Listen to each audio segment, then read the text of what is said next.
Bismillah. Assalamualaikum warahmatullahi wabarakatuh.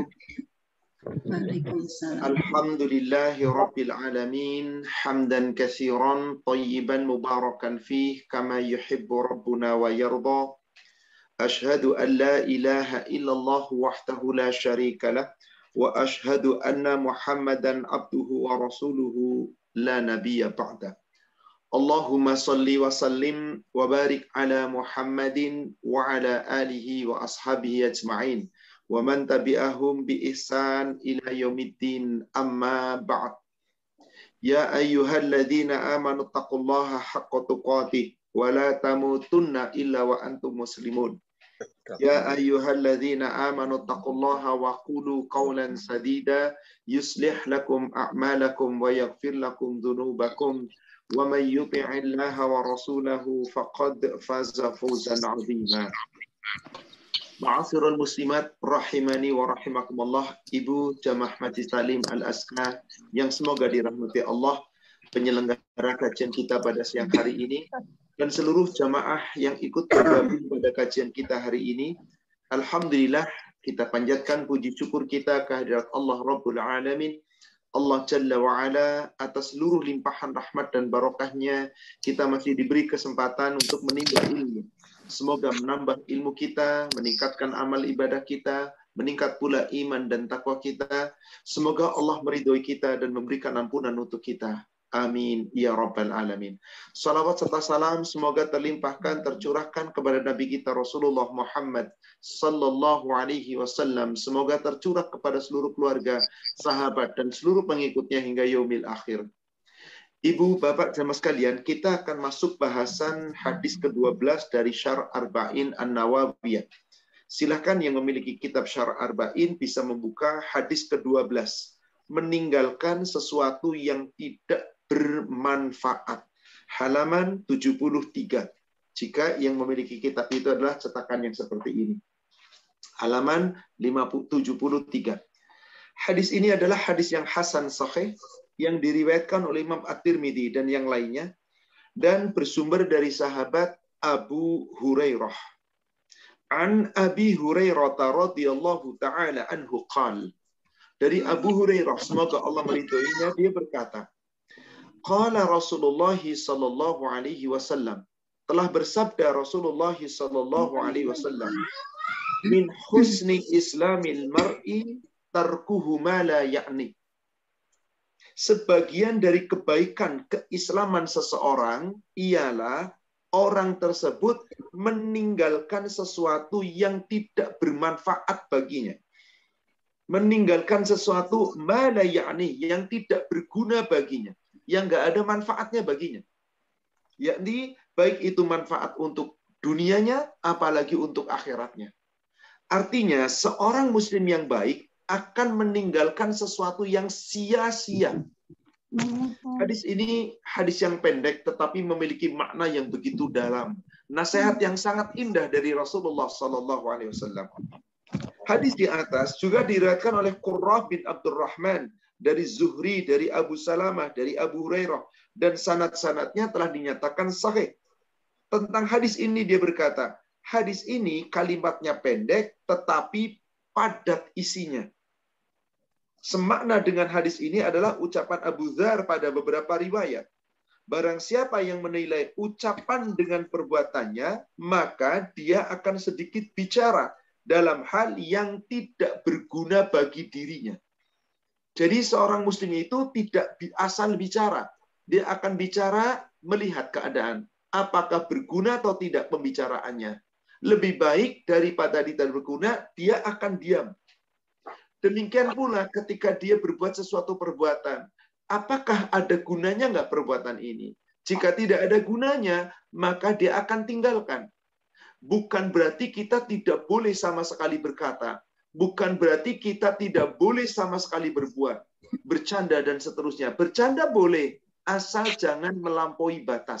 Berkata-kata boleh, asal jangan melampaui batas. Dan perkataan yang diucapkan itu adalah perkataan yang benar. Imam Malik menyebutkan bahwa sampai kepadanya keterangan bahwa seorang berkata kepada Luqman, yakni Luqmanul Hakim, Apa yang menjadikan engkau mencapai derajat yang kami saksikan sekarang, yakni menjadi ahli hikmah yang dipuji oleh Allah? Maka jawabnya, berkata benar, menunaikan amanah, dan meninggalkan apa saja yang tidak berguna bagi diriku. Sebuah perkataan pendek. Artinya apa? Siapa yang ingin menjadi orang-orang yang mulia di sisi Allah, hendaklah berkata benar, jangan berkata sesuatu yang sia-sia, apalagi sesuatu yang menyakitkan, yang sia-sia saja meskipun itu benar, tapi tidak perlu kita berkata. Kecuali perkataan yang benar, yang hak. Kemudian jangan mengkhianati amanah yang dibebankan. Dan apa yang tidak berguna kita tinggalkan. Kalau itu kita lakukan, insya Allah kita termasuk orang yang mulia. Dan orang yang kemuliaan Islamnya betul-betul dinilai oleh Allah. Sesuai dengan makna hadis ini. Min husni islamil mar'i tarkuhu ma la ya'ni. Sebagian daripada tanda bagusnya Islam seseorang adalah orang itu meninggalkan sesuatu yang tidak membawa manfaat, tidak berfaedah, tidak berguna. Kecuali apa-apa yang dilakukan bermanfaat. Semakna dengan hadis ini, ada beberapa ayat Al-Quran yang menyebutkan seperti itu. Silahkan kita buka surat Al-Mu'minun, surat 23, ayat 1 sampai ayat 3. Ketika Allah mencirikan tentang orang yang benar-benar beriman, yang beruntung. Qad aflahal mu'minun. Sungguh beruntung orang-orang yang beriman. Siapa dia? Pertama, alladzinahum fi salatihim khashi'un. Yaitu orang yang salat mereka khusyuk. Lalu yang kedua, ayat 3. Walladzinahum 'anil lagwi mu'ridun. Orang-orang yang mereka menjauhkan dari perkataan dan perbuatan yang sia-sia, yang nggak ada gunanya. Seorang mukmin apabila tahu tidak ada manfaat baginya, maka dia akan tinggalkan. Apabila dia kerjakan, maka kerugian baginya. Apakah bisa sampai menjadi dosa atau sekedar kerugian? Tergantung apa yang diperbuatnya. Hanya terkadang manusia itu suka membantah. Masa sih nggak boleh bercanda? Masa sih terus-terusan ibadah saja urusan? Lah kita kan di dunia, masa nggak boleh ini? Masa nggak boleh itu? Kadang-kadang manusia lebih banyak membantah dengan apa yang telah Allah perintahkan. Coba kita buka. Surat An-Nahl, surat 16 ayat 4. Surat An-Nahl, surat 16 ayat ke-4. Allah Subhanahu wa taala berfirman, "Khalaqal insana min nutfatin fa idza huwa khasimun mubin." Allah telah ciptakan manusia, hai manusia, siapapun Anda, sehebat pun apapun Anda, sekaya apapun Anda itu asalnya dari setetes mani yang bertemu dengan sel telur. Anda hebat di dunia bukan karena hebatnya Anda. Bukan karena siapa Anda, kedudukan Anda, kekayaan Anda, pangkat jabatan Anda. Bukan itu. Anda hebat karena Allah. Tapi ingat, Anda harus rela diatur oleh Allah. Apa yang terjadi dengan kebanyakan manusia? Fa'idha huwa khasimun mubin. Tiba-tiba ketika manusia itu telah dewasa, telah mampu dia menjadi orang kaya, menjadi orang sukses, menjadi orang hebat, ternyata menjadi pembantah yang nyata. Membantah di hadapan Allah. Membantah perintah Allah, membantah larangan Allah, membantah syariat Allah. Bukan betapa banyak manusia berbuat demikian? Padahal siapa dulunya kita ini? Kita ini cuma sperma tadinya. Ketemu sel telur, jadilah kita. Siapa yang menciptakan ini? Allah. Maka jangan sampai kita keluar dari ketetapan Allah, membantah aturan-aturan Allah. Lihat lagi surat 18, surat Al-Kahfi, ayat 54. Surat Al-Kahfi, surat 18, ayat 54. Allah Subhanahu wa ta'ala berfirman, وَلَقَدْ صَرَّفْنَا فِي هَذَا الْقُرْآنِ لِلنَّاسِ مِنْ كُلِّ مَثَلٍ. Dan sungguh, Allah telah mengulang-ulang di dalam Al-Quran ini bermacam-macam perumpamaan yang Allah ulang-ulang, yang Allah bolak-balik diulangi oleh Allah. Di ayat ini, di ayat itu, di surat ini, di surat itu. Diulang-ulang ayat-ayat Allah tentang peringatan, tentang perintah, tentang larangan, tentang hukum, syariat. Diulang-ulang supaya manusia paham. Harusnya manusia yang banyak mengulang-ulang Al-Quran, paham dengan Al-Quran, tahu ada perintah, ada larangan, ada aturan, ada hukum, ada syariat. Harusnya ikuti aturan Allah. Tapi apa yang terjadi? Wa kanal insan aktsara syai'in jadala. Tapi memang kebanyakan manusia itu adalah makhluk yang paling banyak membantah. Malaikat Allah ciptakan nggak pernah membantah. Syaitan laknatullah dari golongan jin, iblis laknatullah dari golongan jin selalu membantah. Tapi kalau manusia banyak yang membantah. Jadi manusia yang banyak membantah sesungguhnya mengikuti hawa nafsu syaitan. Maka dia nggak peduli mau berbuat apapun. Ada manfaatnya kah? Tidak ada manfaatnya kah? Pokoknya saya. Terserah saya dong. Orang yang suka membantah aturan Allah, itulah orang yang mengikuti hawa nafsu. Dia nggak mau diatur oleh Allah, tapi dia mengikuti aturan hawa nafsunya. Tapi orang itu tidak sadar. Allah katakan di sini, walaqad sarrafna fi hadzal Qur'an lin-nasi min kulli masal. Allah telah membuat perumpamaan di dalam Al-Quran ini. Bermacam-macam perumpamaan, bermacam-macam permisalan. Diulang-ulang oleh Allah, disampaikan oleh Allah di ayat yang lain, di surat yang lain. Berulang-ulang, terkadang satu ayat ada diletakkan oleh Allah di ratusan ayat yang lain. Kenapa? Supaya manusia jelas, manusia paham, manusia memahami. Dan apa yang telah Allah perintahkan dan Rasul perintahkan, sami'na wa ata'na. Bukan untuk didebat. Tapi apa yang terjadi? Wa kanal insanu aktsara syai'in jadala. Manusia adalah makhluk yang paling banyak membantah. Akhirnya apa? Manusia berbuat sesuka hatinya. Gak ada manfaatnya pun dia tetap berbuat. Dia tetap berbuat. Inilah manusia. Artinya apa, saudaraku sekalian?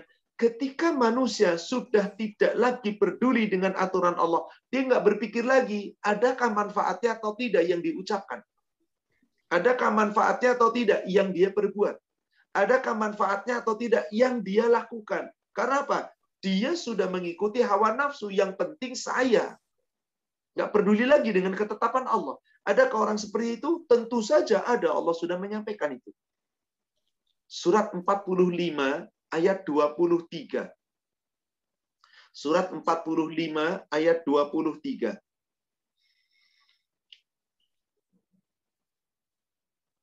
Allah Subhanahu wa taala berfirman, afara'aita man ittakhadha ilahahu hawa. Maka pernahkah kamu melihat atau pernahkah kamu memperhatikan orang-orang yang menjadikan hawa nafsunya itu menjadi Tuhannya. Tuhannya dia bukan Allah.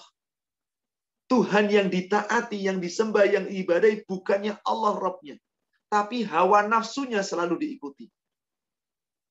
Kalau ada orang seperti itu, dia akan berbuat sia-sia terus. Nggak ada manfaatnya, diterjang terus. Maka apabila ada orang seperti itu, fa'adallahullahu ala ilmin. Allah biarkan orang itu sesat sepengetahuan ilmu Allah. Wa khatama ala samihi. Allah akan tutup pendengarannya. Wa qalbihi. Allah tutup hatinya. Wa ja'ala ala basarihi ghishawa. Dan Allah jadikan penglihatannya itu seakan-akan tertutup. Terhalang dengan tutupan. Faman yahdihi min ba'dillah. Kalau orang sudah mengikuti hawa nafsu dan ditutup hatinya oleh Allah, sehingga ditutup pendengaran dan penglihatannya, adakah yang bisa memberikan petunjuk kepada orang itu selain dari Allah? Afala tadhakkarun? Apakah kamu tidak mau memikirkan? Jangan-jangan kita suka mengikuti hawa nafsu, yakni berbuat sesuatu yang nggak manfaat pun diteruskan. Berbuat sesuatu yang nggak benar pun dijalankan. Berarti apa? Kita tidak bisa membedakan mana baik, mana buruk. Sedangkan seorang mukmin yang baik, ciri kebaikan muslim adalah meninggalkan segala sesuatu yang tidak bermanfaat. Karena manusia nggak bakal tahu manfaat untuk dirinya yang mana, kecuali dengan belajar ilmu agama. Kalau toh tahu, tidak mungkin manusia bisa memberikan manfaat kepada orang lain sebanyak-banyaknya. Kenapa? Manusia nggak akan tahu yang akan terjadi. Meskipun ingin memberikan manfaat, tapi boleh jadi yang dia lakukan tidak membawa manfaat. Maka manusia tidak pernah mengetahui yang gaib yang ada pada sisi Allah. Tentang apa yang terjadi, apa kejadian. Maka berbuatlah sesuai dengan kemampuan. Berbuatlah sesuai dengan ilmu yang dia miliki. Dan berbuatlah yang bermanfaat. Jangan berbuat yang sia-sia. Maaf. Banyak sekali umat Islam berbuat sia-sia dalam sesuatu yang dia tidak tahu. Contoh tentang yang gaib. Yang gaib itu yang namanya gaib, ya sudah gaib. Manusia nggak tahu. Tapi berusaha mencari tahu. Mencari tahu caranya bagaimana. Subhanallah. Sampai meninggalkan perintah Allah, meninggalkan akidah, meninggalkan larangan, meninggalkan tauhid. Untuk sekedar mencari tahu yang gaib, mencari-cari ke sana kemari. Yang disibukkan bagaimana bisa melihat penampakan, nyari setan, nyati pandangan. Ibadahnya dilalaikan. Perbuatan sia-sia, saudara sekalian. Demi Allah, nggak bakal bisa kita mengetahui yang gaib itu. Bertanya kepada seseorang, apa yang akan terjadi pada kita, menimpa kita. Maka terus ke sana kemari ingin bertanya. Yang dipelajari sesuatu yang nggak manfaat. Meskipun itu menggiurkan orang lain. Seakan-akan bagi orang lain itu bagus. Berlaku sulap, belajari sulap, dan seterusnya yang nggak ada manfaatnya sama sekali. Dan ini maaf, terjadi. Dan juga diantaranya orang-orang yang hanya bercanda dalam hidupnya. Ketawa sehari-harinya. Bagaimana caranya? Dia hanya menyusun gimana caranya bisa membuat orang tertawa. Terus itu yang dipikirkan dalam benaknya. Sementara ibadah dilalaikan. Perbuatan yang sia-sia, tapi tidak disadari. Kenapa? Sebab manusia sudah mengikuti hawa nafsu. Rasulullah, orang yang oleh Allah diizinkan untuk bisa melihat yang gaib dengan izin Allah dan dengan ridha Allah. Itu pun mengatakan tidak bisa membawa manfaat, memberi manfaat untuk kita sebanyak-banyaknya. Rasul juga tidak bisa mendatangkan mabarat. Rasul hanya mengikuti apa yang Allah tetapkan. Meninggalkan yang dilarang dan meninggalkan yang tidak bermanfaat.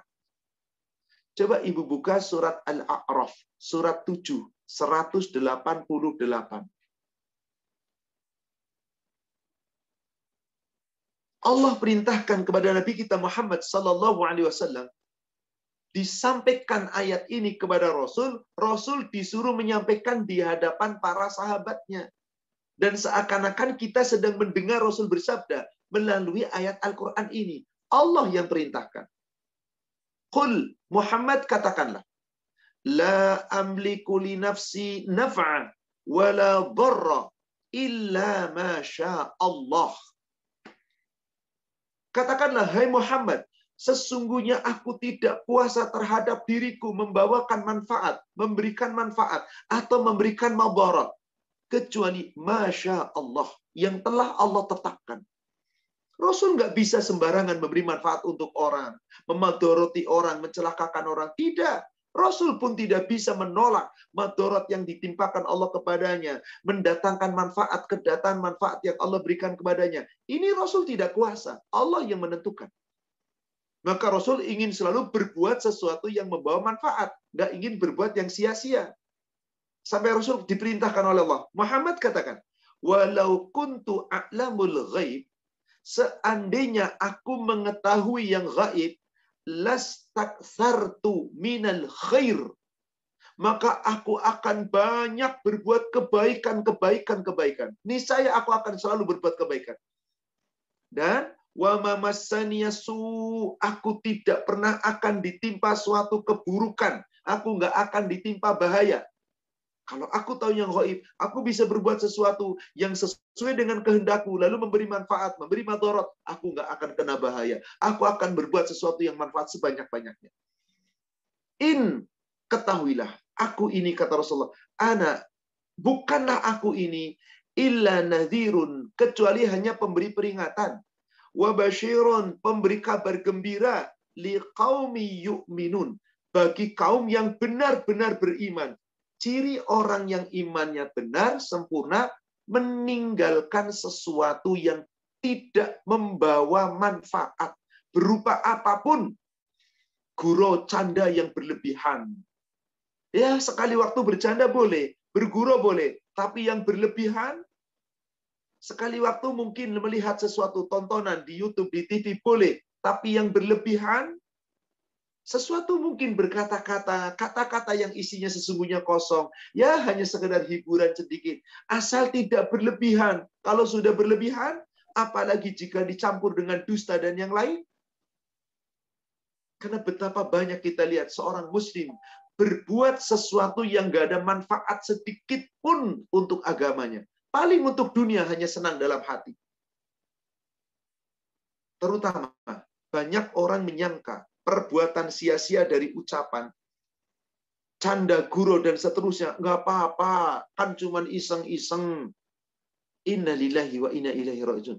Jika canda dan gurau itu mengandung dusta, meskipun tidak bertujuan supaya orang lain menjadi sedih, atau orang lain menjadi menderita, bahkan supaya orang senang, tapi jika dalam perkataan itu ada dusta, itu sudah bukan lagi perkataan yang baik. Maka itu sia-sia, bisa menjadi dirinya celaka di hadapan Allah. Ibu, lihat di kitab Bulughul Maram, hadis nomor 1562.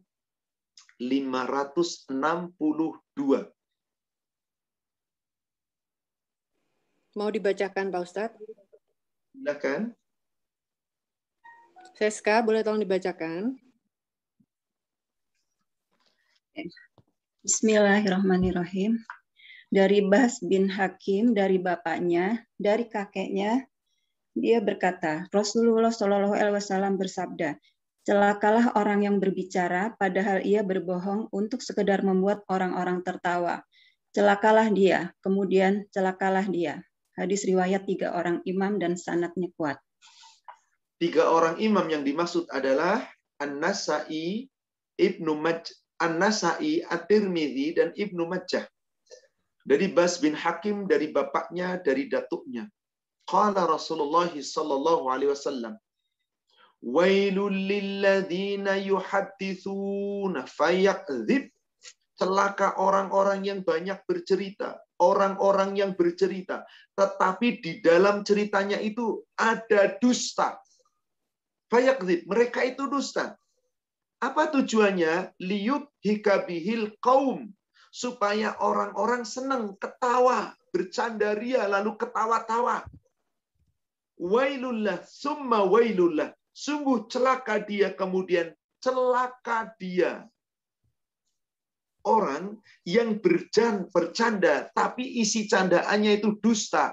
Meskipun orang senang, tertawa, gembira, ria. Tapi jika itu terus-menerus dilakukan, itu perbuatan yang sia-sia. Tidak ada manfaatnya sedikit pun. Bahkan orang itu terancam celaka, celaka, celaka. Rasul mengucapkan 3 kali, sungguh celaka dia. Ustadz, apa nggak boleh bercanda? Boleh. Yang nggak boleh apa? Dusta. Karena dusta itu Allah tidak pernah setuju dan Allah tidak pernah akan ridho. Tidak boleh seseorang berdusta. Bercanda boleh, asal candanya jujur dan benar. Ustadz, cari candaan yang jujur yang benar gimana? Susah dong. Ya sudah, nggak usah bercanda banyak dong. Kalau Anda mampu silakan bercanda, tapi jangan waktu Anda dihabiskan untuk bercanda setiap hari. Canda terus, dan banyak perbuatan sia-sia. Sama sekali nggak ada gunanya, hanya untuk orang ketawa aja. Maaf, demi Allah, di negara kita, di stasiun-stasiun TV tertentu, betapa banyak perbuatan sia-sia seperti itu. Lawak di perlombaan, Siapa yang paling lucu menang di pertandingan terus. Hanya sibuk orang tiap hari tepuk tangan, ketawa melihat itu. Ibadahnya kosong. Baca Quran diabaikan, boro-boro belajar ilmu agama. Ini ciri orang yang berbuatannya sia-sia, tapi tidak menyadari. Kenapa? Hawa nafsu. Akhirnya perbuatan-perbuatan itu adalah perbuatan dosa, dianggap tidak masalah.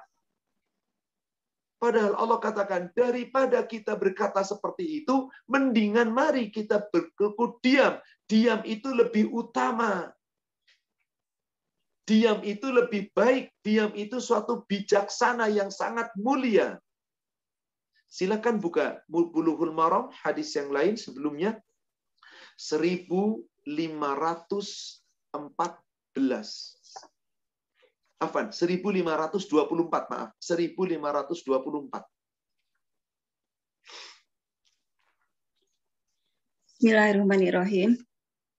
Dari Anas radhiyallahu anhu, dia berkata, Rasulullah Shallallahu alaihi bersabda, diam itu bijaksana, namun sedikit orang yang melakukannya. Hadis riwayat. Lebih baik kita diam. Lebih baik kita diam. Hadis riwayat At-Tabrani, tetapi dikatakan ini adalah perkataan Luqmanul Hakim. Tapi memang diam itu baik. As-samtu hikmah wa qalilun fa'ilu. Diam itu sesuatu yang sangat bijaksana. Jangan Anda berkata kecuali benar. Daripada dusta lebih baik diam. Meskipun hanya candaan. Wa qalilun fa'ilu. Tapi yang berbuat itu sangat sedikit. Apa yang harus kita lakukan? Lebih baik kita menyucikan diri.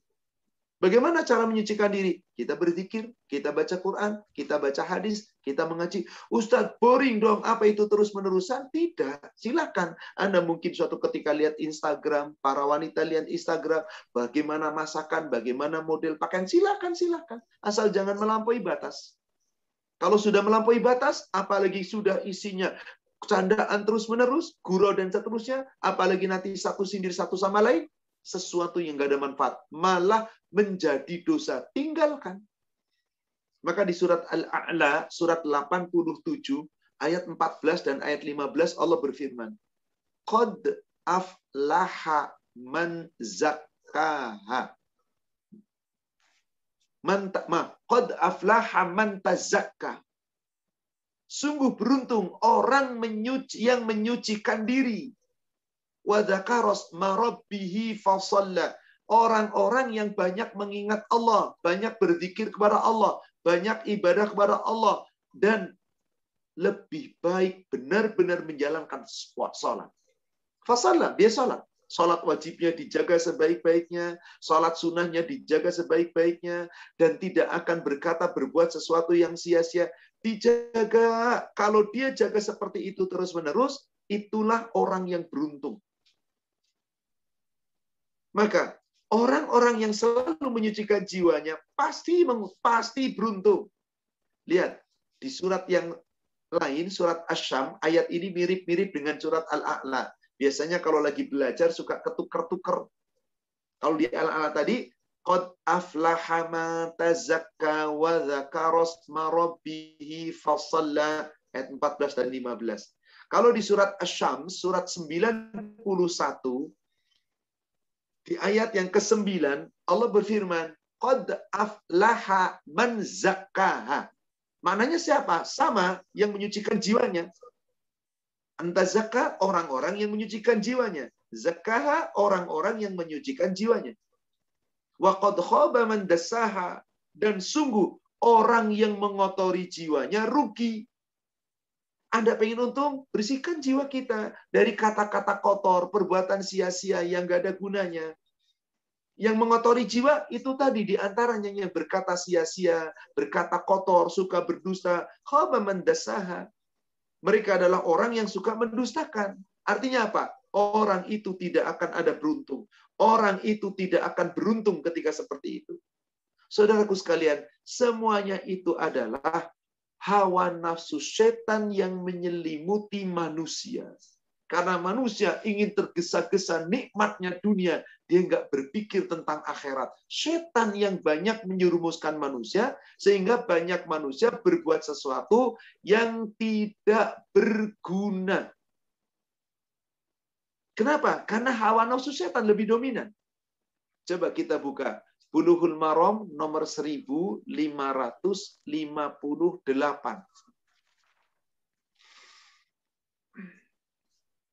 Bismillahirrahmanirrahim. Dari Sahal bin Sa'ad radhiyallahu anhu, dia berkata, Rasulullah Shallallahu alaihi wasallam bersabda, tergesa-gesa adalah dari setan. Al-ajalatu minasyaitan. Manusia lebih banyak tergesa-gesa dengan dunia. Kepenginnya dunia. Dia lebih senang dunianya daripada nanti. Seakan-akan penginnya dunia sekarang ini. Kehidupan yang sekarang.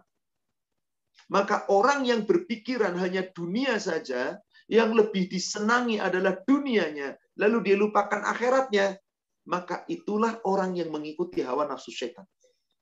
Al-ajalatu minasyaitan. Sifat-sifat yang tergesa-gesa, sifat-sifat buruk, sifat tidak sabaran, itu semuanya adalah dari syaitan. Mereka itu pasti akan menjadi orang yang keras kepala.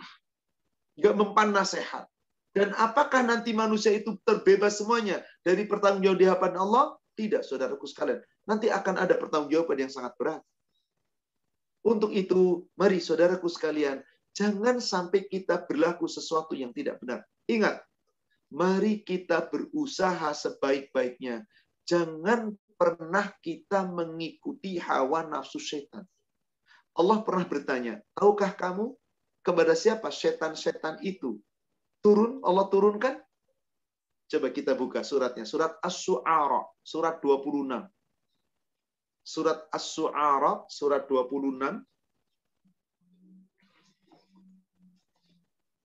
Allah Subhanahu wa ta'ala berfirman di ayat 221 sampai ayat 223.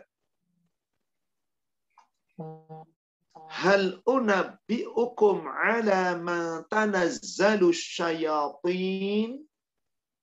Maukah aku beritahukan kepadamu kepada siapa setan-setan itu turun? Tanazzalu ala kulli afakin asim. Setan-setan itu turun kepada orang yang banyak berdusta dan banyak berbuat dosa. Tapi mereka tidak menyadari. Yulquna sam'a wa aktsaruhum kadzibun. Orang-orang yang banyak pendengaran kata-kata dusta. Sudah begitu dustanya disampaikan lagi. Sedangkan kebanyakan mereka orang pendusta. Coba lihat. Orang yang bercanda dengan dusta. Didengerin, diapalin, disampaikan lagi nanti kepada orang lain. Dengan cara dusta juga. Hanya gurau, canda, itu yang dipikirkan.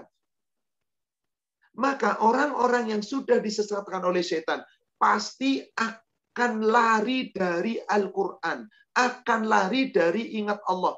Maka ciri orang yang perkataan dan perbuatannya sia-sia itu orang yang jarang baca Quran. Mungkin hampir nggak pernah memegang Quran bahkan. Coba kita buka surat yang lain. Surat Az-Zukhruf, surat 43.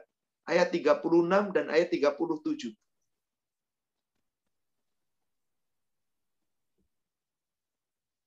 Surat Az-Zukhruf, surat 43, ayat 36 dan ayat 37. Wa may ya'shu an dzikrir rahman nuqayyid lahu syaitanan fahuwa lahu qarin. Barang siapa yang berpaling dari peringatan Allah, dari berzikir kepada Allah, berpaling dari Al-Quran, dari mengingat Allah, dari berzikir, dari baca Quran, dari aturan Quran, maka Allah katakan, nuqayyid lahu syaitan. Kami akan jadikan untuknya setan-setan, maka diturunkan setan kepadanya. Seperti tadi dikatakan di surat As-Su'ara 221. Kepada siapa setan-setan itu turun? Allah katakan apa di ayat 22-nya tadi? Tanazzalu ala kulli afakin asim. Orang yang banyak pendusta, yang suka berdusta, dan banyak berbuat dosa, tapi nggak menyadari. Apa salahnya? Karena jarang ingat Allah. Hampir nggak pernah zikrullah, nggak pernah baca Quran. Fahuwa lahu qarin. Maka setan Allah turunkan kepadanya. Dan setan itu akan menjadi teman setianya. setan akan menjadi teman akrabnya. Kalau setan sudah menjadi temannya, apa yang terjadi dalam kehidupan orang itu? Wa annahum la yasuddunahum 'anis sabil wa yasabuna annahum muhtadun. Orang-orang yang dihalangi setan itu, yang diturunkan oleh Allah kepadanya setan, yang senantiasa menentang Allah itu, maka setan akan menjadi korinya, dan setan selalu menghalangi mereka dari jalan yang lurus. Akan tetapi manusia itu mengira bahwa dirinya mendapat petunjuk. Salah tapi nggak rasa salah. Coba lihat, maaf. Orang yang biasa berdusta, canda dusta, bikin orang ketawa, dinasehati. Nurut apa enggak? Nggak bakal mau. Orang yang hanya perkataannya, perbuatannya sia-sia, nggak ada manfaatnya sedikit pun. Bahkan berbuah menjadi dosa. Dinasehati, nurut? Enggak. Kenapa? Setan Allah telah turunkan bersamanya. Apa sebabnya? Dia lari dari peringatan Allah. Dia lari dari zikrullah. Akhirnya perbuatannya menjadi sia-sia. Padahal kata Rasulullah, sebagian daripada bagusnya tanda Islam seseorang adalah ketika orang itu mampu meninggalkan segala sesuatu yang tidak bermanfaat, yang tidak berguna. Berarti kita itu harus bersemangat untuk berbuat sesuatu yang bermanfaat. Jangan berbuat sesuatu yang nggak bermanfaat. Karena segala perbuatan kita pasti akan dipertanggungjawabkan di hadapan Allah. Kita lihat surat Qaf, surat 50. Coba kita awali dari ayat 21. Nanti, saudaraku sekalian, saat kita dibangkitkan di padang mahsyar, dua malaikat yang di kanan kiri kita selalu mencatat amal kita, nanti akan menggiring kita. Dan menyerahkan kitab catatan itu kepada kita. Waja'at kullu nafsin ma'aha sa'iqun wa syahid. Nanti di saat manusia dibangkitkan di padang mahsyar, setiap orang datang bersama para malaikat penggiring dan malaikat saksi. Yakni malaikat yang menggiring kita, yang menyaksikan kita adalah malaikat yang dahulu di dunia selalu menemani kita. Kanan dan di kiri, mencatat amal baik dan amal buruk. Maka dikatakan di ayat 22, laqad kunta fi ghaflatin min hadza. Sungguh hai manusia, kamu dahulu lalai tentang peristiwa hari berbangkit ini. Seakan-akan Anda telah berbuat seenaknya di dunia, lalu nggak berpikir ada hari pembalasan ini. Fi ghaflatin hadza, kamu betul-betul lalai dengan hari ini. Fakashafna anka ghita'aka, maka hari ini kami singkapkan yakni pandangan yang menutup pandangan matamu, disingkapkan tabir yang menutupi pandangan, yang menutup matamu sehingga kamu gelap di dunia tapi nggak pernah merasa bersalah. Fabasaruka al-yawma hadid, maka pandangan matamu nanti saat kamu dibangkitkan di padang mahsyar, pandangan matamu itu sangat tajam. Tajam terhadap seluruh isi catatan kita yang ternyata tidak baik, tajam ketika Allah perlihatkan ada neraka jahanam, tajam ketika kita melihat dua malaikat yang dulu di dunia kita nggak pernah lihat. Semuanya ada, terlihat dengan jelas. Maka malaikat penyerta kita mengatakan kepada kita, ayat 23, wa qala qarinuhu, berkatalah korinnya, yakni malaikat yang di dulu dunia selalu mencatat amal kita. Hadza ma ladayya atid. Hai manusia, inilah kitab catatanmu yang ada padaku. Nih, kamu di dunia banyak berdusta, kamu di dunia banyak berbuat sia-sia, kamu di dunia telah banyak berlaku dolim dan seterusnya. Jangankan dolim, yang sia-sia saja akan dipertanggungjawabkan. Inilah kitab catatan amal yang ada padaku. Maka ketika isinya adalah buruk, malaikat penjaga tadi disuruh menyeret orang itu supaya dibawa menuju ke neraka, tentu setelah hisabnya selesai. Maka Allah berfirman di ayat 24, Alqiya fi jahannam kulla kafarin anid. Lemparkanlah olehmu berdua ke dalam neraka jahanam semua orang yang di dunia sangat ingkar dan suka keras kepala. Tukang ngeyel, nggak pernah mau nurut sama Allah, nggak pernah mau diperingatkan ayat-ayat Allah. Padahal tadi ayatnya, qad aflaha man tazakka wa dzakara asma rabbih fasalla. Sungguh beruntung orang yang menyucikan diri, yakni orang yang banyak berzikir kepada Allah, orang yang senantiasa menunaikan sholat dengan benar.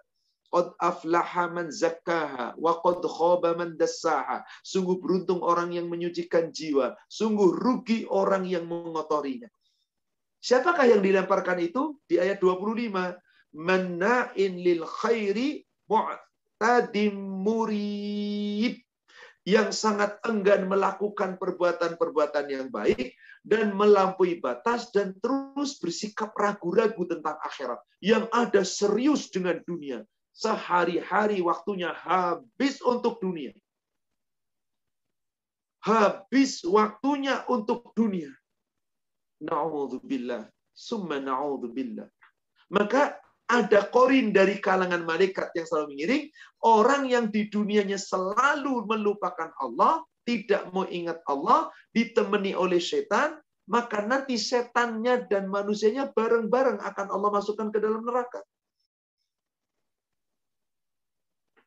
Maka ketika manusia protes, ya Allah, gara-gara setan yang menyesatkan saya dulu senang bercanda di dunia, gara-gara hawa nafsu setan. Saya suka nyari-nyari yang gaib, sibuk dengan itu, saya lupakan akhirat. Gara-gara itu setan yang menyesatkan, setannya nggak mau disalahkan.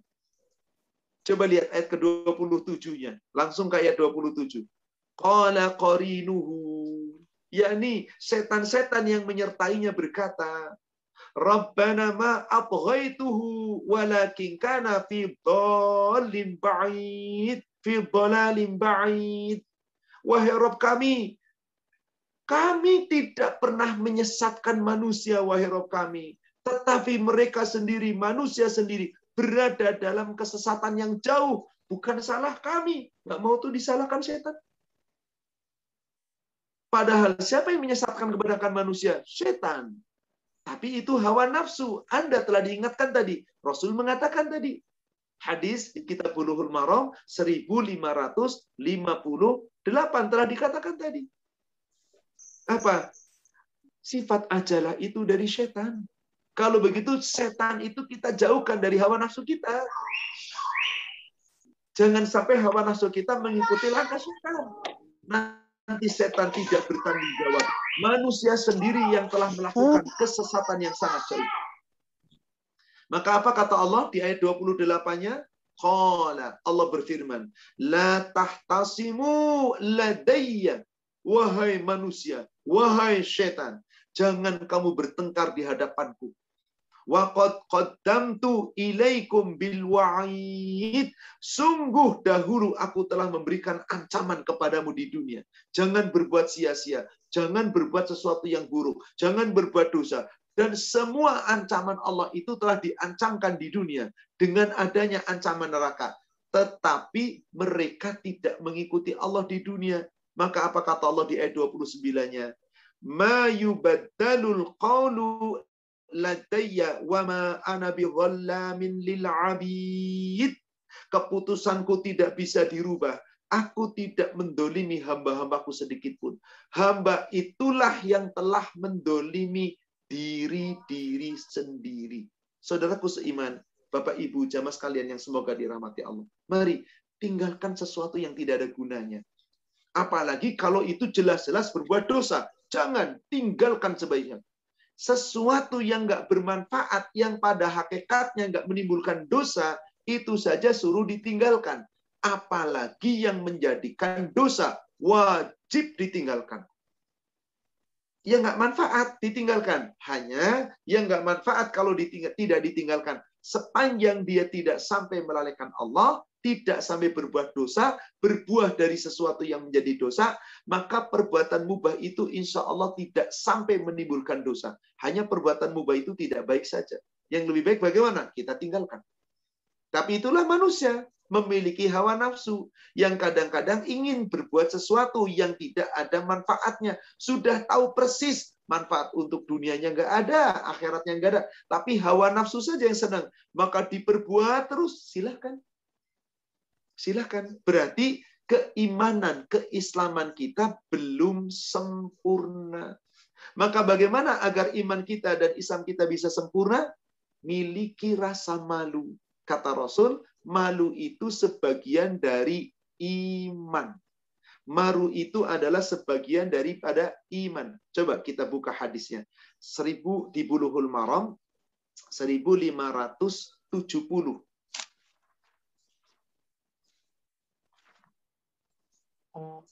Bismillahirrahmanirrahim.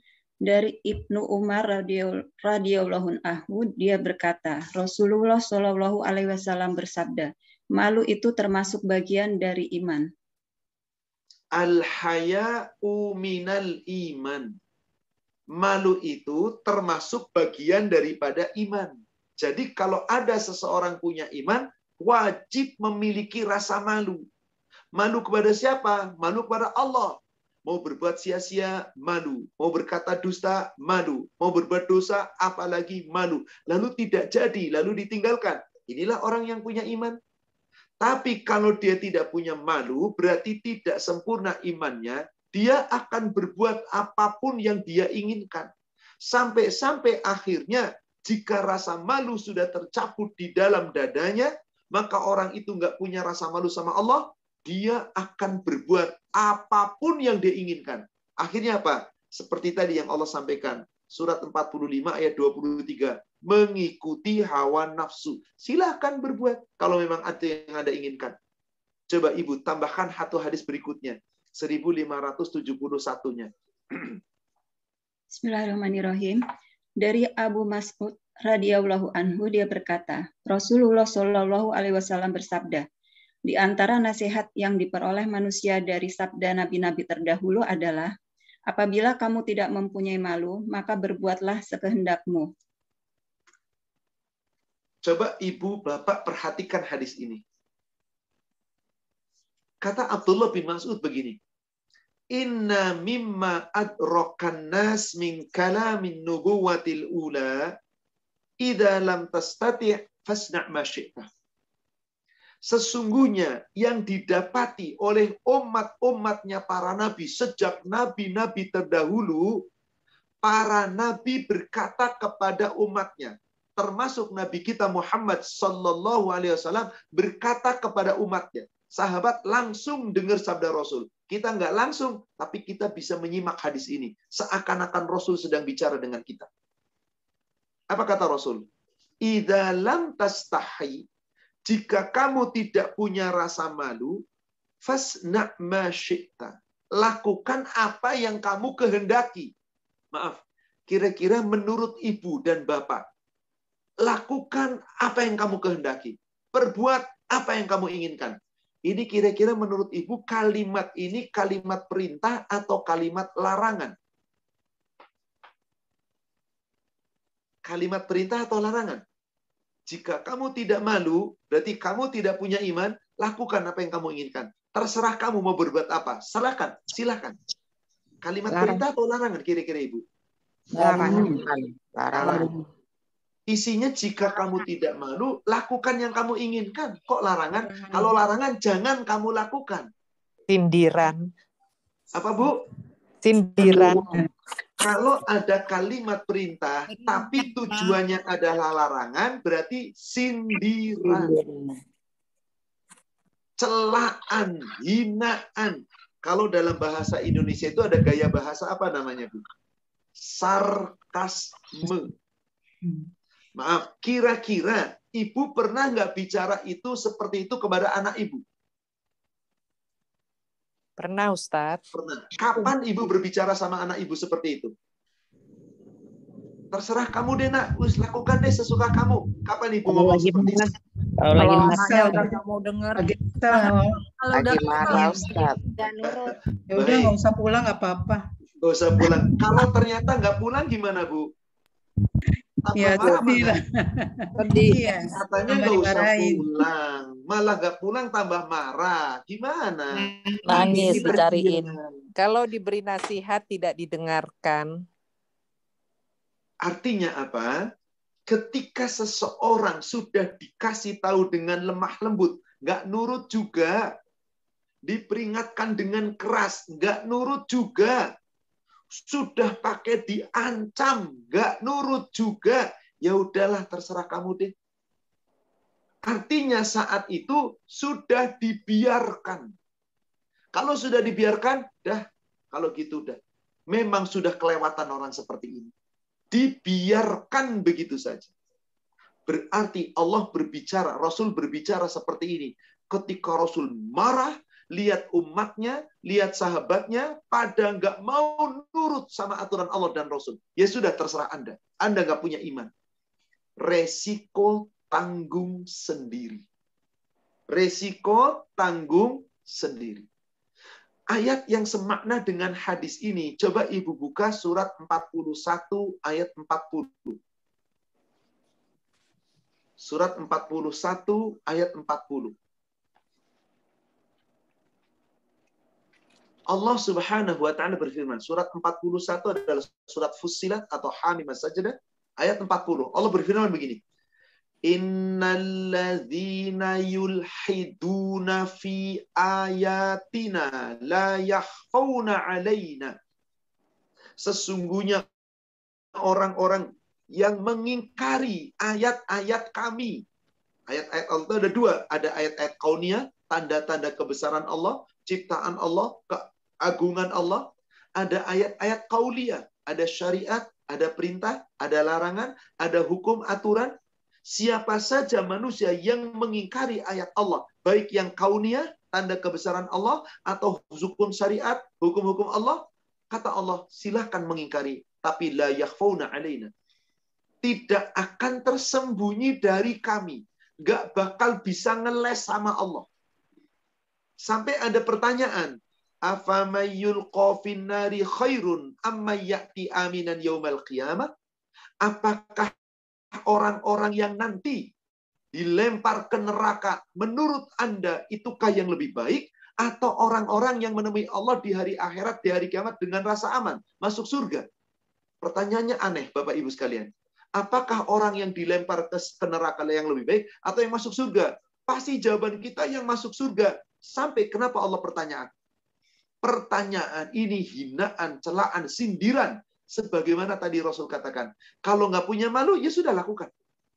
Kalau Anda merasa dilempar ke neraka itu lebih baik, ya terserah Anda. Itu keinginan Anda. Maka ujung ayatnya apa coba Ibu? Coba Pak, lihat. I'malu ma syi'tum. Lakukanlah apa yang kamu kehendaki. Lakukanlah apapun terserah Anda. Monggo. Innahu bima ta'maluna basir. Tapi sungguh Dia Allah mengetahui apa yang kamu kerjakan. Subhanallah. Jangankan perbuatan haram, perbuatan dosa, perbuatan yang tidak menimbulkan dosa, tapi sia-sia, Allah perintahkan tinggalkan. Bagaimana ada orang sudah tahu dosa, kalau dikerjakan, ya terserah Anda, lakukan aja. Nggak masalah. Tapi Allah tahu. Dari ayat ini dan hadis tadi yang kita baca di nomor 1700, 1570, dan 71, dan surat 41 ayat 40, afan, saya hendak bertanya kepada para jamaah. Tapi ini mungkin pertanyaan nyeleneh. Tapi saya tanya ini berdasarkan dalil. Pertanyaannya adalah, Bapak Ibu, ketahuilah, sesulit apapun masuk surga, berat memang masuk surga. Terhindar dari neraka itu sulitnya dan berat yang luar biasa. Tapi Bapak dan Ibu dapat jaminan pasti masuk surga tanpa pernah ke neraka. Langsung ke surga. Pasti. Kalau Bapak Ibu bisa memenuhi satu syarat ini. Satu saja syarat terpenuhi, pasti masuk surga. Nggak bakal ke neraka. Pertanyaannya, kira-kira apa syaratnya Bapak Ibu? Satu saja syaratnya. Satu. Kalimat pendek, satu.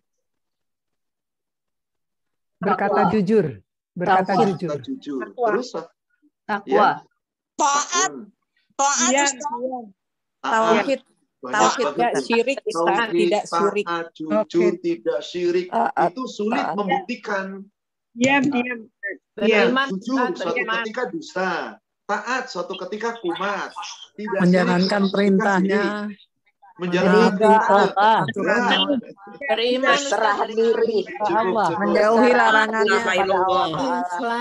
kami nawa atana. Allah, Pak. Cukup Ibu. Taubat, Jawabannya taubat. saya katakan satu kata pendek, satu kalimat Taubat. pendek.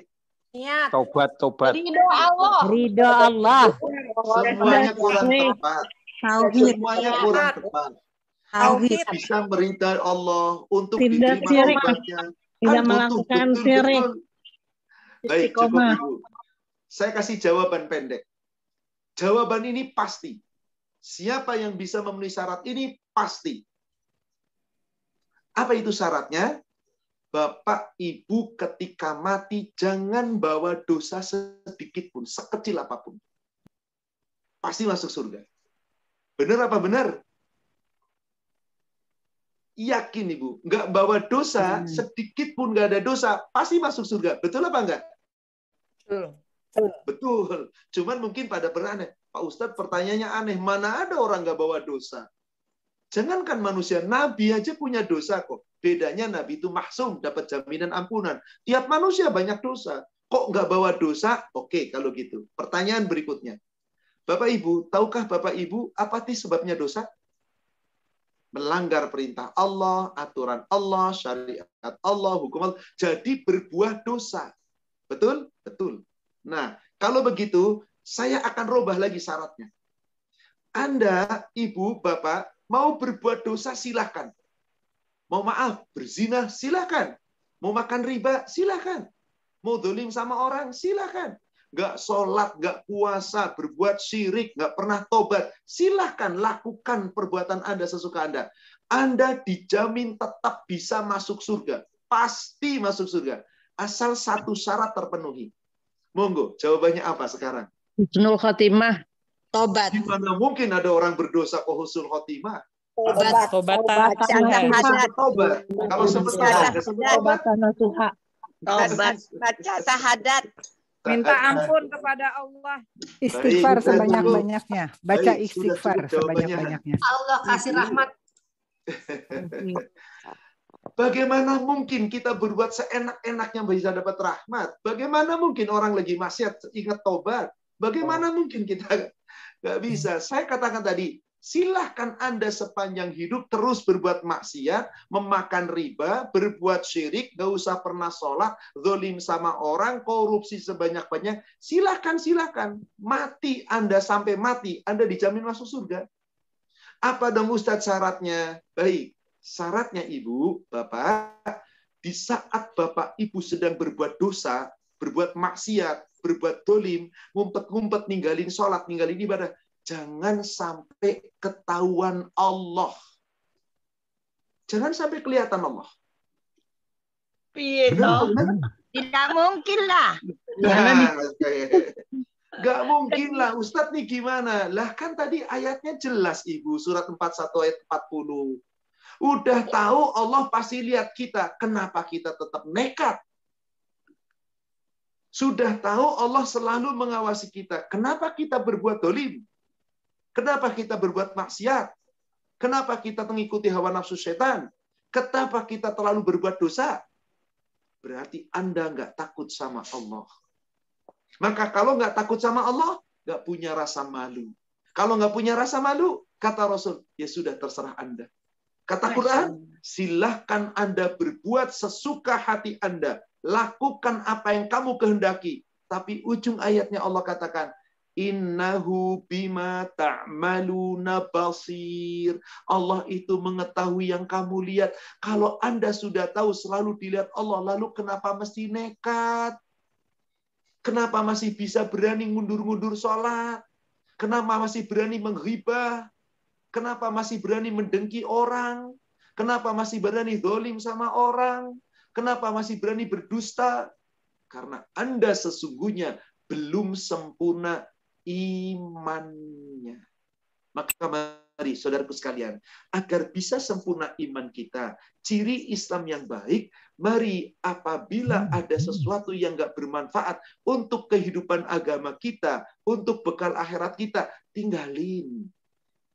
Kadang-kadang terpaksa melakukan ini, jangan terlalu asik, segera tinggalkan. Karena apa?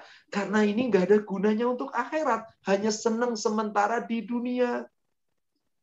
Afwan, yang namanya gadget, manusia siapapun.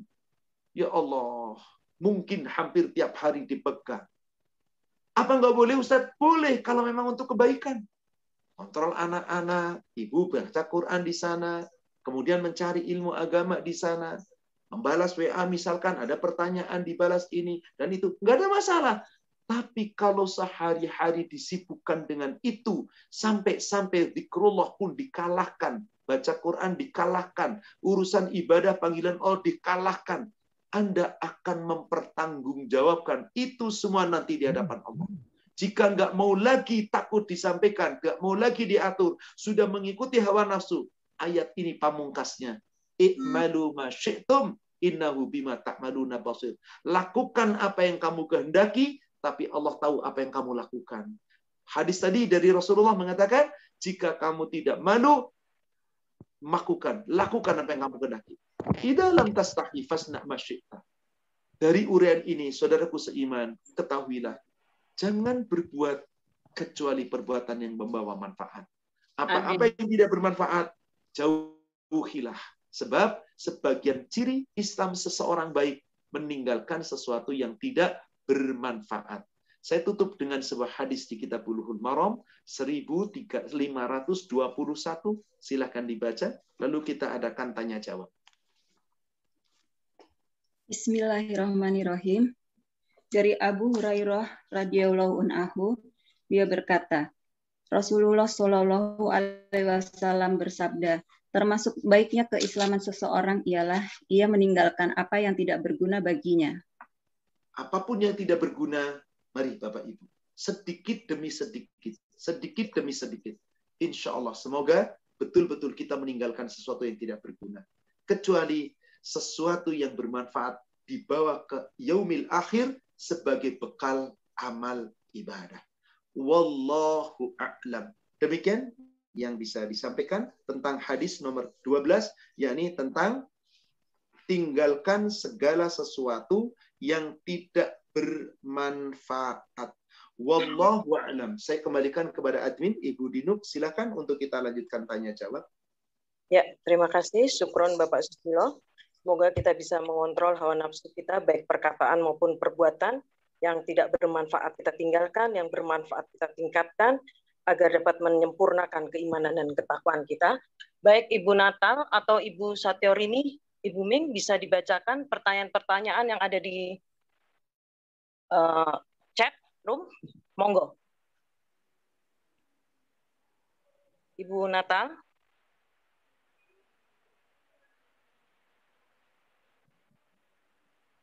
Sebentar Pak Susilo. Silakan Ibu. Ya, Nu.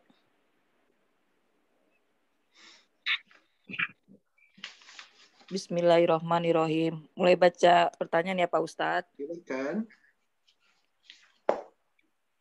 Diprioritaskan yang sesuai dengan tema ya Bu Natal ya.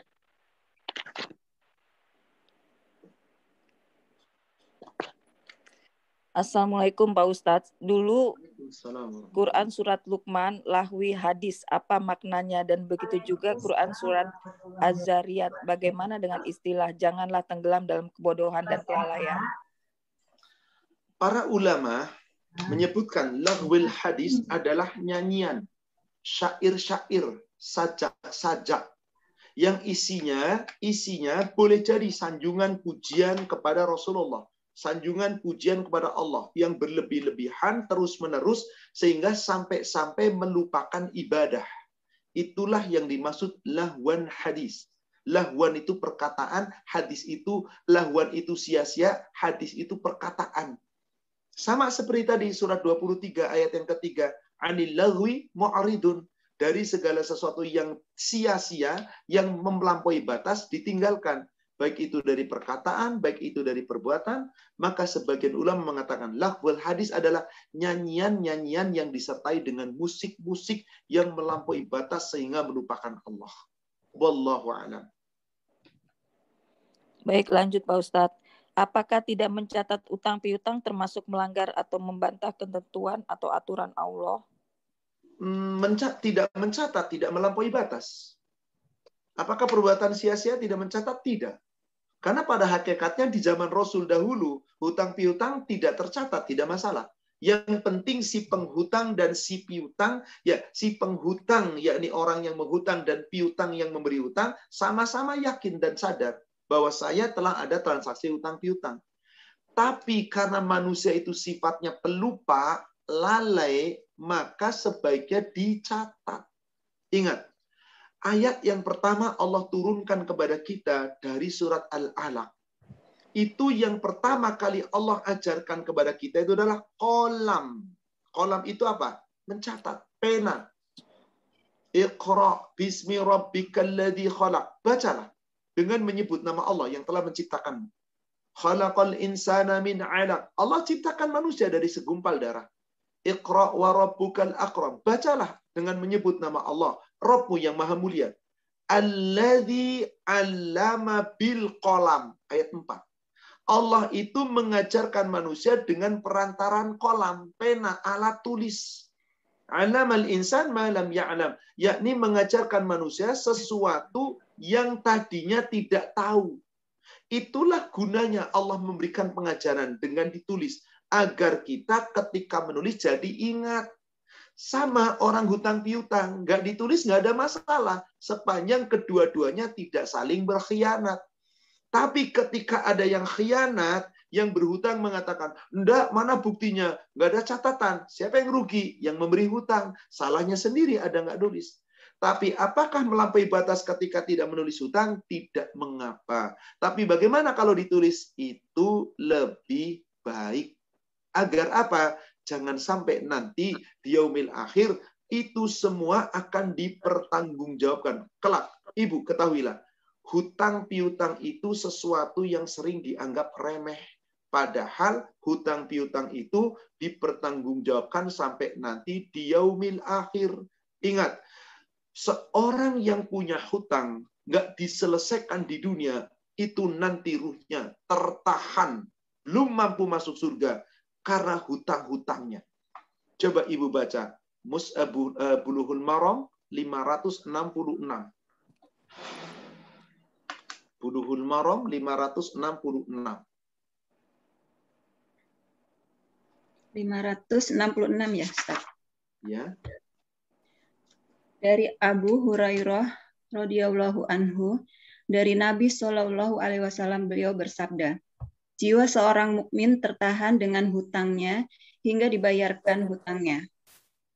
Ini resikonya sampai yaumil akhir loh Bapak Ibu. Maka sesuatu yang berisiko sampai hari kiamat lebih baik ditulis, dicatat, agar tidak saling melupakan. Beres urusannya di dunia, sampai akhirat beres. Jika tidak, nafsul mukmin mu'allaqatun bidainihi. Jiwa seorang mukmin nanti terkatung-katung, tertahan dengan hutangnya. Selama hutang itu belum beres, maka terus akan menjadikan dirinya tertunda, boleh jadi dari masuk surga tertunda. Hatta yuqda anhu, sampai hutang itu diselesaikan atasnya. Jadi sebaiknya menulis. Jika tidak pun insya Allah tidak termasuk melampaui batas. Wallahu a'lam. Baik, lanjut. Ustadz, berarti standing komedi yang sering dipublikasikan komersial di media broadcast bagaimana hukumnya? Satu lagi ya Pak Ustadz ya, ini sambungan. Apakah cerita ketawa para sufi bermanfaat? Ibu jamaah sekalian, standing komedi atau apapun namanya di media-media kita, silahkan lihat. Pasti kebanyakan pelaku cerita itu supaya diketawain orang, supaya menang perlombaan, pasti dusta. Kebanyakan. Bagaimana nggak dusta? Kalau jujur nggak bakal lucu. Maka apapun nama acaranya, yang standing comedy atau apa. Saya pernah menyaksikan acara yang subhanallah, nggak ada gunanya sama sekali. Tapi senang. Apa namanya? Yang orang pakai teka-teki silang, tapi jawabannya ngawur semuanya. Jawaban yang benar malah diplesetin ngawur. Innalillahi wa inna ilaihi raji'un. Saya hanya masukkan innalillahi. Orang seperti ini pastilah le. Coba kalau diingetin, marah dia. Silakan. Tapi mereka orang Islam Ustaz, rajin sholat Ustaz. Silahkan Anda Islam, silahkan Anda rajin sholat. Silahkan Anda berbuat sesuka Anda kalau Anda nggak punya malu. Orang sholat kan belum tentu punya iman. Maaf, bukan berarti saya katakan mereka nggak punya iman. Belum tentu sempurna imannya. Kenapa? Karena Allah yang mengatakan tadi. Rasul mengatakan, jika Anda punya malu berarti sempurna imannya. Nggak punya malu berarti nggak sempurna imannya. Ya silakan Anda berbuat sesuka hati Anda. Mau Anda ngelawak tiap hari, mau guyon tiap hari, mau isinya bercanda tiap hari, silakan. Memang itulah dunia. Bercanda melulu isinya. Seperti itulah dunia. Maka hal-hal yang seperti itu alangkah baiknya kita tinggalkan. Termasuk pertanyaan yang kedua tadi. Termasuk pertanyaan kedua, bagaimana guru sufi, cerita sufi? Namanya juga cerita sufi, sama sekali nggak ada dari Nabi. Itu semuanya dusta semuanya. Banyak, 100%, barangkali hanya berapa yang nggak dusta. Mungkin 95% lebih. Dusta isinya. Cerita-cerita tentang orang-orang yang punya karomah jalan di atas air ini. Nggak ada sama sekali kebenarannya. Ketawa-ketawa guyon ala sufi. Nggak ada sekali dari Rasul. Itu buatan orang-orang yang ingin menenangkan hatinya dengan candaan. Rasul itu sangat sedikit dari canda dan tawa. Bahkan Rasul adalah orang yang paling banyak nangis dibandingkan ketawa. Kalau orang sudah bercanda, apakah guyon sufi, apakah guyon pejabat, guyon presiden, guyon kiai, guyon ustadz, pasti kebanyakan ketawa. Kalau sudah kebanyakan ketawa, dia akan senang dengan itu. Maka disampaikan kajian-kajian yang dengan dalil, boring dia. Kajian gini amat gak ada ketawanya. Kenapa? Dia ingin yang lucu. Ngaji kok lucu. Tapi ini terjadi, saudaraku sekalian. Intinya, nggak ada gurau sufi di zaman Rasul itu nggak ada. Guyon sufi itu adalah kesini. Setelah berlangsung 200 tahun setelah Rasulullah SAW. Mulai abad kedua dan seterusnya, mulai ada guyon-guyon yang seperti itu. Di zaman Rasulullah tidak ada sama sekali. Tapi maaf, bukan berarti nggak boleh gurau. Asal gurunya jujur dan tidak melampaui batas. Rasul pernah gurau, Ibu. Pada suatu ketika gurunya Rasul itu indah. Ada seorang sahabat ketika itu naik onta besar, onta hiqah. Lalu setelah itu ontanya ditambat. Setelah ditambat di batang pohon kurma, lalu sahabat itu mendatangi Rasulullah yang sedang duduk-duduk di depan masjid dengan para sahabat. Rasul berkata begini, "Wahai sahabatku, aku lihat kamu naik anak onta ya." Sahabat itu bilang, "Ya Rasulullah, aku nggak naik anak onta, itu onta dewasa ya Rasulullah. Ontaku tuh gede bener. Ini onta dewasa, ini bukan anak onta ya Rasulullah." Rasul tersenyum. Apa kata Rasul? "Bukankah onta dewasa juga anak onta?" Maaf, ibu orang tua. Bukankah ibu juga anaknya orang tua ibu? Berarti ibu anaknya orang tua. Jadi apa maksudnya? Rasul hendak gurau dengan para sahabat, tapi benar hak. Nggak ada dusta. Pernah suatu ketika Rasulullah dapat jamuan dari sahabat Ansor, yakni untuk menikmati makanan. Dijamulah sahabat Ansor itu oleh sahabat Ansor. Dihidangkan kurma, dihidangkan kismis, dan makanan-makanan. Lalu Rasulullah makan dengan para sahabat. Ada Abu Bakar, ada Umar. Di hadapan Rasul ada seorang laki-laki sahabat sedang sakit mata. Kemudian apa? Rasulullah SAW melihat sahabat itu ngambil kurma. Lalu hendak menyuap kurma itu dengan tangan kanannya. Bismillah, mau disuap. Lalu Rasul kata, "Tunggu wahai sahabatku. Engkau sakit mata, kenapa engkau makan kurma? Kenapa engkau mau makan kurma? Engkau sakit mata loh, sedang sakit mata, kenapa makan kurma?" Mungkin kita heran, emang nggak boleh ya? Sakit mata makan kurma nggak boleh. Emang kenapa kurma? Pasti pertanyaan aneh kan? Sahabat itu tahu Rasul hendak bercanda dengan seluruh sahabat yang lain. Apa jawabannya ketika ditanya Rasul? "Wahai sahabatku, aku lihat engkau sedang sakit mata. Kenapa engkau memakan kurma?" Sahabat itu dengan cerdas berkata, "Ya Rasulullah, aku makan dengan tangan kananku dan yang mengunyah kurma adalah mulutku. Aku makan tidak dengan mataku ya Rasulullah." Ketawa sahabat. Benar nggak? Hak. Rasul nggak ada dusta sedikit. Canda, ini candanya Rasul. Dan Rasul tidak berlebihan dalam bercanda. Kenapa? Rasul adalah orang yang paling banyak menangis dan hanya sedikit tertawa di dunia. Sebab banyak tawa, gelak tawa, canda mengeraskan hati. Lebih baik hindari itu cawa tanda yang berlebihan. Sekali waktu boleh. Lihat cucu kita lucu, lagi belajar jalan jatuh, ketawa. Nggak apa-apa, wong cucu kita kok. Lihat suami, lihat ini anak, kemudian ada sesuatu yang lucu, ketawa, nggak apa-apa. tapi jangan terlalu sering tertawa. Maka Rasul pernah mengingatkan. Coba ibu buka Sahih Muslim hadis nomor 378. Ibu agak panjang hadisnya, langsung di bagian ujung daripada hadis. Rasul bersabda begini, demi yang jiwaku di genggamannya, jika engkau telah melihat seperti apa yang telah aku lihat, kamu akan banyak nangis dan sedikit tertawa. Dari sana ibu baca. Bismillahirrahmanirrahim. Demi Allah yang diri Muhammad berada di tangannya, kalaulah Anda melihat apa yang kulihat, Anda akan sedikit tertawa, tetapi akan banyak menangis. Tanya mereka, apakah yang Anda lihat, wahai Rasulullah? Jawab Rasulullah, aku melihat surga dan neraka. Karena Rasul sudah lihat indahnya surga, dunia nggak ada apa-apanya, nggak mau ketawa berlebihan. Karena Rasul sudah lihat neraka dengan segala dahsyatnya siksanya. Siksa dunia, siksa adat, siksa dunia, cobaan dunia kecil. Maka Rasulullah banyak menangis bagi orang-orang yang tidak takut neraka. Inilah dia. Coba orang yang bercanda, yang standing up komedi atau apapun. Ketawa terus yang dicari. Sehari-hari ketawa yang dipikirkan. Berapa jam nongkrong di depan TV untuk ketawa-ketawa. Tapi berapa lama Anda buka Quran? Ditanya nanti oleh Allah.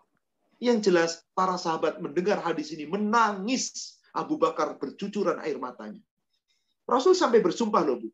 Walladzi nafsi biyadi. Demi Allah, demi yang jiwaku di genggamannya.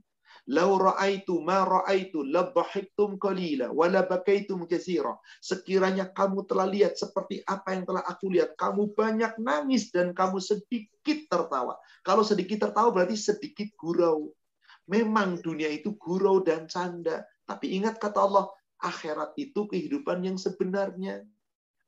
Satu ayat lagi penutup, silakan lihat surat 29 ayat 64. Memang Allah jadikan dunia itu candaan. Seperti itulah, makanya orang senang bercanda. Wa ma hadhil hayatud dunya illa lahwun wa la'ib.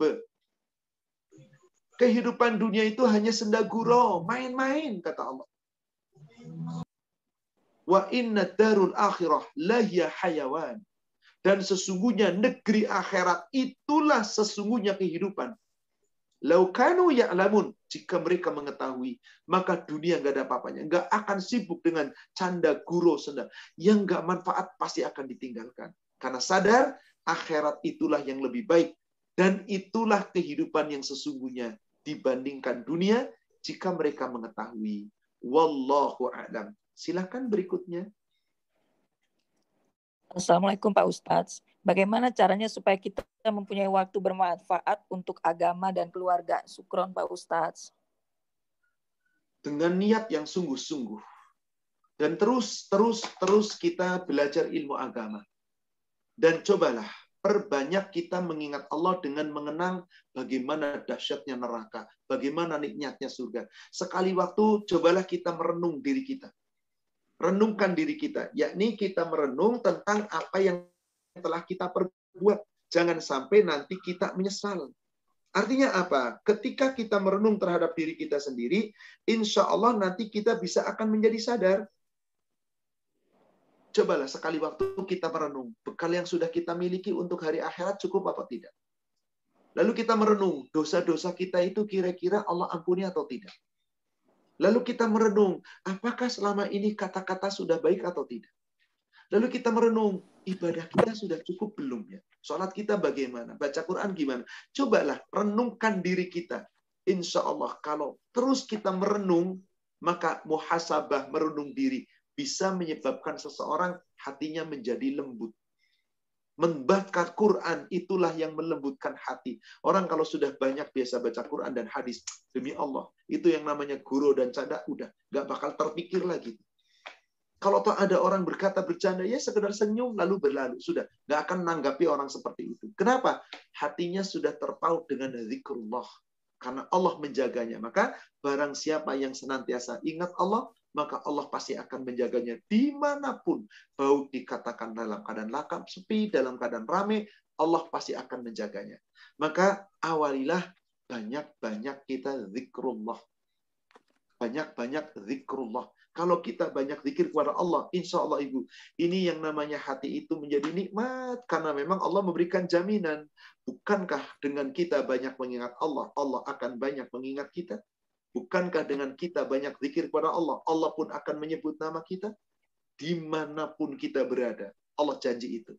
Coba Ibu buka Bulughul Maram 1584.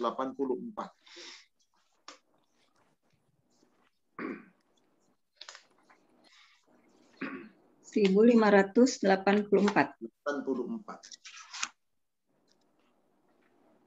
Bismillahirrahmanirrahim. Dari Abu Hurairah radhiyallahu anhu, dia berkata, Rasulullah Shallallahu alaihi wasallam bersabda, Allah Ta'ala berfirman, aku selalu bersama hambaku selama dia mengingatku, dan kedua bibirnya bergerak menyebutku.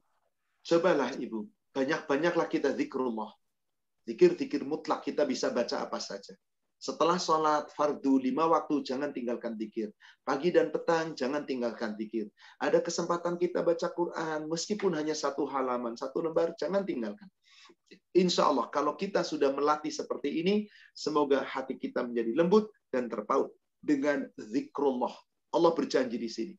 Ana ma'a abdi ma zakaroni wa taharrakat bi syafata. Aku senantiasa bersama hambaku, hambaku yang berzikir kepadaku, ketika kedua bibirnya menyebut namaku, aku akan selalu bersamanya. Maka pasti dijaga oleh Allah. Wallahu a'lam. Demikian.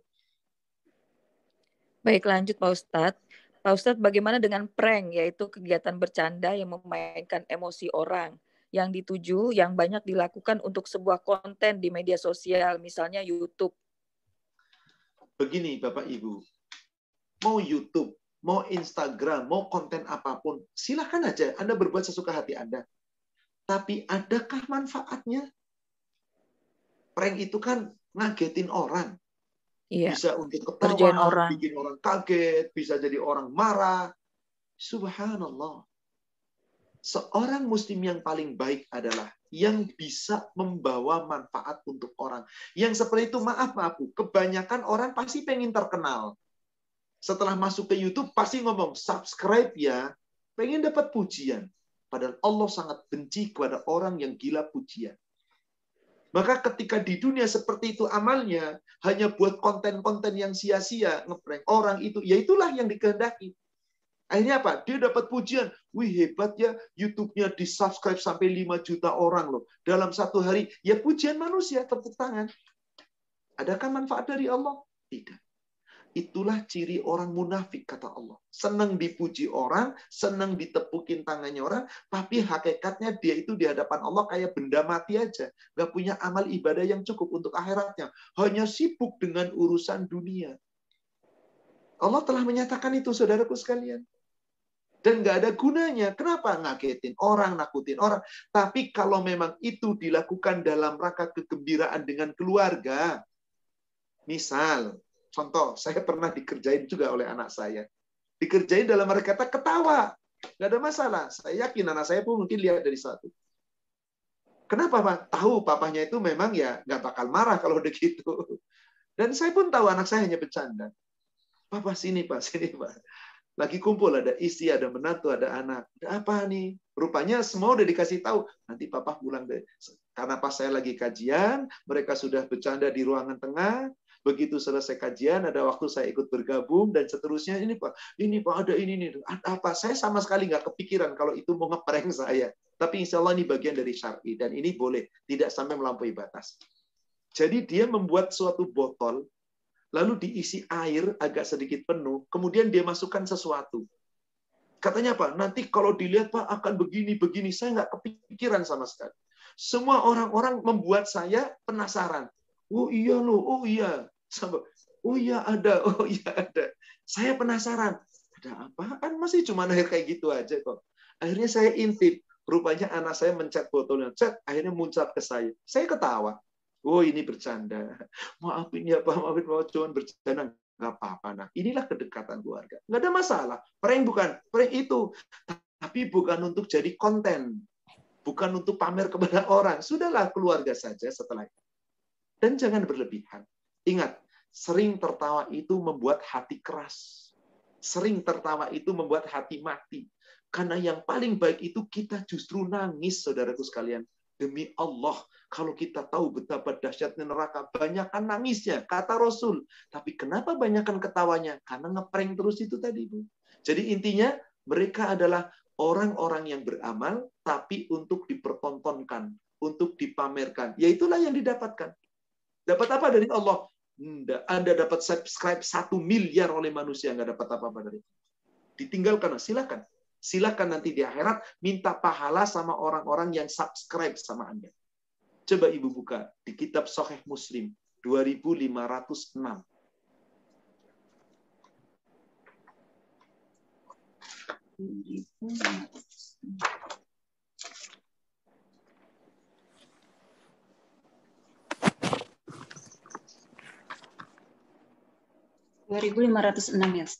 ya. Bismillahirrahmanirrahim. Dari Ibnu Abbas radhiyallahu anhu, katanya Rasulullah Shallallahu alaihi wasallam bersabda, siapa beramal karena ingin didengar, ingin popularitas, maka Allah akan memperdengarkannya. Dan siapa beramal karena ingin dilihat atau dipuji, maka Allah akan memperlihatkannya. Silahkan. Pengen populer? Silahkan. Pengen dapat pujian? Silahkan.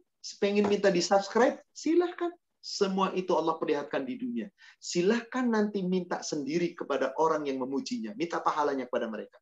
Mereka telah berbuat sia-sia.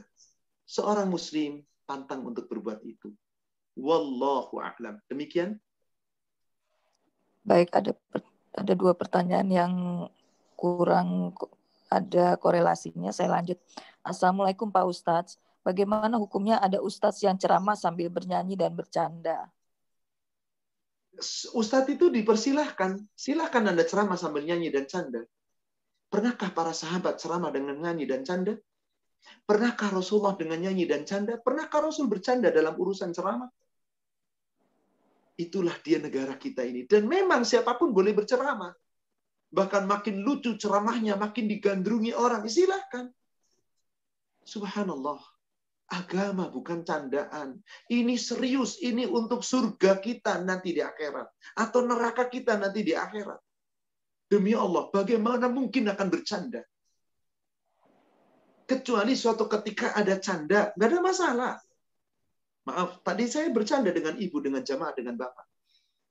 Apa syaratnya? Satu aja syarat. Yang penting Anda jangan bawa dosa. Saya bercanda. Mana ada orang nggak bawa dosa? Tapi saya hendak membuat sesuatu ilustrasi, bisa dipahami. Nggak ada orang bawa dosa. Ya oke kalau begitu. Silakan berbuat dosa, silakan. Loh, bagaimana mungkin silakan berbuat dosa? Iya, Anda berbuat dosa boleh. Asal nanti jangan bawa dosa. Kan nggak mungkin. Ya sudah terus berbuat dosa. Tidak akan berbuat dosa kalau Allah nggak lihat perbuatan kita. Ya nggak mungkin dong Ustadz. Udah tahu nggak mungkin. Kenapa tetap berbuat dosa? Pertanyaan saya untuk memancing hati-hati kita ini. Tergugah apa enggak bahwa kita itu selalu diawasi Allah? Mau apapun perbuatannya. Kalau enggak takut juga, ya sudah tadi ayatnya kan, 41 ayat 40, ya sudah kamu berbuat aja sesuka kamu, tapi Allah tahu. Terserah Anda tujuannya mau ngapain. Terserah Anda mau berbuat apa. Jadi para ustadz yang tujuannya yang lawak terus, yang bercanda terus, hampir nggak menyampaikan hukum dalam Quran, yang ada yang petik jamaah senang, silahkan nggak ada masalah. Tapi tiap ustadz itu pun dimintai pertanggungjawaban. Apabila ustadz itu bukan membawa akidah dengan baik, bukan jamaah makin dekat dengan Allah, maka makin senang bercanda, tanggung jawabnya berat luar biasa. Maka orang yang paling baik itu adalah yang menyampaikan kebenaran. Dan kebenaran itu disampaikan dengan hak, dengan benar, dengan tepat, dan jangan terus banyak bercanda. Apalagi kalau candanya sudah pakai dusta. Siapapun, mau ustadz, mau kiai, rasul sekalipun, kalau candanya dusta, Allah katakan tadi apa? Celaka, celaka, celaka. Hadis tadi sahih, riwayat Imam 3 yang sudah kita bacakan tadi, yakni hadis nomor 1562 sudah dibacakan tadi. Bahwasanya candaan seperti itu nggak ada gunanya, yang ada malah bikin celaka. Wahai para ustadz, Anda itu menyampaikan yang hak, Anda menyampaikan akidah, Anda menyampaikan ayat Al-Quran, Anda menyampaikan Al-Hadis, maka jangan sampai dengan canda yang keteruran, yang terus-menerus. Adapun yang mau tetap bercanda, monggo silakan. Masing-masing kita akan dimintai pertanggungjawaban. Wallahu a'lam. Demikian. Lanjut. Assalamualaikum. Candaan seperti apa yang diperbolehkan dalam Islam? Apakah cerita-cerita karangan yang lucu dengan tanpa maksud berdusta termasuk perbuatan yang sia-sia? Misal cerita seperti tentang Abu Nawas. Apakah cerita Abu Nawas itu nggak dusta? 100% dusta itu Abu Nawas. Itu tadi, Abu Nawas itu ceritanya para sufi. Nggak ada Abu Nawas. Orang namanya Abu Nawas itu nggak ada. Cuman di karakter Abu Nawas itu dibuat seakan-akan ada yang selalu lucu, yang selalu berbuat karena perbuatan ini, kemudian punya kesaktian, punya lugu, punya ini dan seterusnya. Itu semuanya karangan. Kenapa nggak Anda ceritakan saja para sahabat Rasul? Kenapa nggak Anda ceritakan saja para sahabat-sahabat muda Rasul? Kenapa nggak cerita tentang pejuang-pejuang yang telah berjuang bersama Rasul? Yang hak dan pasti membawa akidah. Jadi cerita lucu sekali lagi, bukan tidak boleh, bukan dilarang, tidak. Sepanjang tidak ada unsur dusta. Kalau dikatakan cita-cita karangan seperti Abu Nawas, di mana nggak ada dustanya, wong Abu Nawas nggak pernah ada kok itu. Nggak pernah ada orang namanya Abu Nawas. Itu cerita yang dikemas, lalu dibuat seakan-akan ada macam-macam naik karpet terbang. Ya Allah, Abu Nawas itu siapa sih? Rasul aja nggak bisa kok. Naik burak Rasulullah karena Allah menghendaki ketika Isra dan Mi'raj. Abu Nawas katanya bisa terbang, bisa jalan di atas air, bisa terbang melayang, bisa sholat di atas pohon. Dari mana asalnya? Dan itu banyak cerita-cerita itu diceritakan di negara kita. Yang ada apa? Menerawang tentang cerita dusta, seakan-akan benar, pembuat ceritanya minta tanggung jawab oleh Allah, yang baca ceritanya pun akan dipertanyakan oleh Allah. Intinya apapun sesuatu yang nggak manfaat untuk agama kita, akidah kita, buanglah. Boring dong Ustaz di dunia, nggak boleh bercanda. Memang, wong Anda hidup itu untuk akhirat kok. Anda hidup di dunia sesaat kok. Masa sesaat mau buat main-main? Dunia itu nggak ada apa-apanya. Kalau Anda benar-benar mengaku iman dan takwa, tawakal pada Allah, dunia itu nggak ada apa-apanya. Coba kita lihat surat 6 ayat ke-32. Kalau tadi surat 29 ayat 64, dunia itu main-main dan sendaguro. Akhirat itulah kehidupan sesungguhnya. Maka mana yang lebih baik bagi orang beriman? Di ayat 62, ayat 32 dari surat 6. Allah katakan, "Wa mal hayatud dunya illa la'ibun wa lahun." Dunia itu hanyalah permainan dan sendaguro. Wa inna darul akhirata khair. Negeri akhirat itu adalah negeri yang baik. Dan itu lebih baik. Untuk siapa? Untuk orang-orang yang beriman. Lilladina amanu. Bagi orang-orang yang beriman. Jadi, bagi orang yang beriman, itu adalah negeri akhirat. Lilladina yattaqun. Bagi orang yang bertakwa, yang lebih baik adalah negeri akhirat. Afala ta'qilun? Apakah kamu tidak menggunakan akal? Apa kamu tidak memikirkan tentang dunia itu cuma sesaat, main-main? Apa kamu terus-terusan canda terus? Baca cerita-cerita ngawur. Kenapa Anda nggak cerita? Kenapa nggak baca Quran? Kenapa nggak baca hadis? Tapi boring Ustadz, masa itu terus? Memang itulah Allah ciptakan kita. Wa ma khalaqtul jinna wal insa illa liya'budun. Maka nanti manusia apakah nurut sama Allah atau tidak? Terserah. Tapi tiap kita akan dimintai pertanggungjawaban. Itu yang paling berat, saudaraku sekalian. Apakah dikira kita nggak diminta tanggung jawab? Maka ada ayat surat 75, ayat yang ke-36. Ayahsabul insan ayyutsraka sudah. Apakah manusia mengira akan dibiarkan saja tanpa dimintai pertanggungjawaban? Subhanallah. Ada pertanggungjawaban ya Bapak, ya Ibu, ya akhi, ya ukhti. Mari, daripada nanti berat pertanggungjawabannya, mendingan kita bersusah payah di dunia, biarlah boring, biarlah garing, biarlah capek, biarlah ini. Cuman sementara di dunia. Anda akan meraih hasilnya nanti di yaumil akhir. Silakan, kita diberi oleh Allah pilihan. Wallahu a'lam. Pak Susilo, maaf Bu Nanat, saya mau nanya sebentar. Pak Susilo, saya mau menanyakan bagaimana dengan ustadz-ustadz yang punya YouTube, yang kadang-kadang subscribe kayak begitu-gitu. Terus kalau boleh saya bertanya, padahal kan ilmunya Pak Susilo sangat baik, kenapa kok Bapak tidak buat YouTube? Terus satu lagi, ada permintaan dari jamaah ASKA supaya kita membuat YouTube, tapi kita memang masih ragu, takut disalahgunakan. Jadi kita masih agak ragu. Bagaimana menurut pendapat Pak Susilo? Mungkin saya minta pencerahannya Pak Susilo. Baik. Terima kasih. Membuat YouTube tidak dilarang. Betapa banyak saatid-saatid yang ada di YouTube berceramah menyampaikan kebenaran. Tapi betapa pula ustadz yang asal ngomong. Ya silakan saja. Apakah harus ustadznya itu sendiri yang buat konten di YouTube? Silakan. Akan dimintai pertanggungjawaban. Banyak ustadz-ustadz yang baik yang selalu menyampaikan hak, punya YouTube dan dia sebarkan YouTube itu. Silakan. Apakah ustadz itu minta subscribe?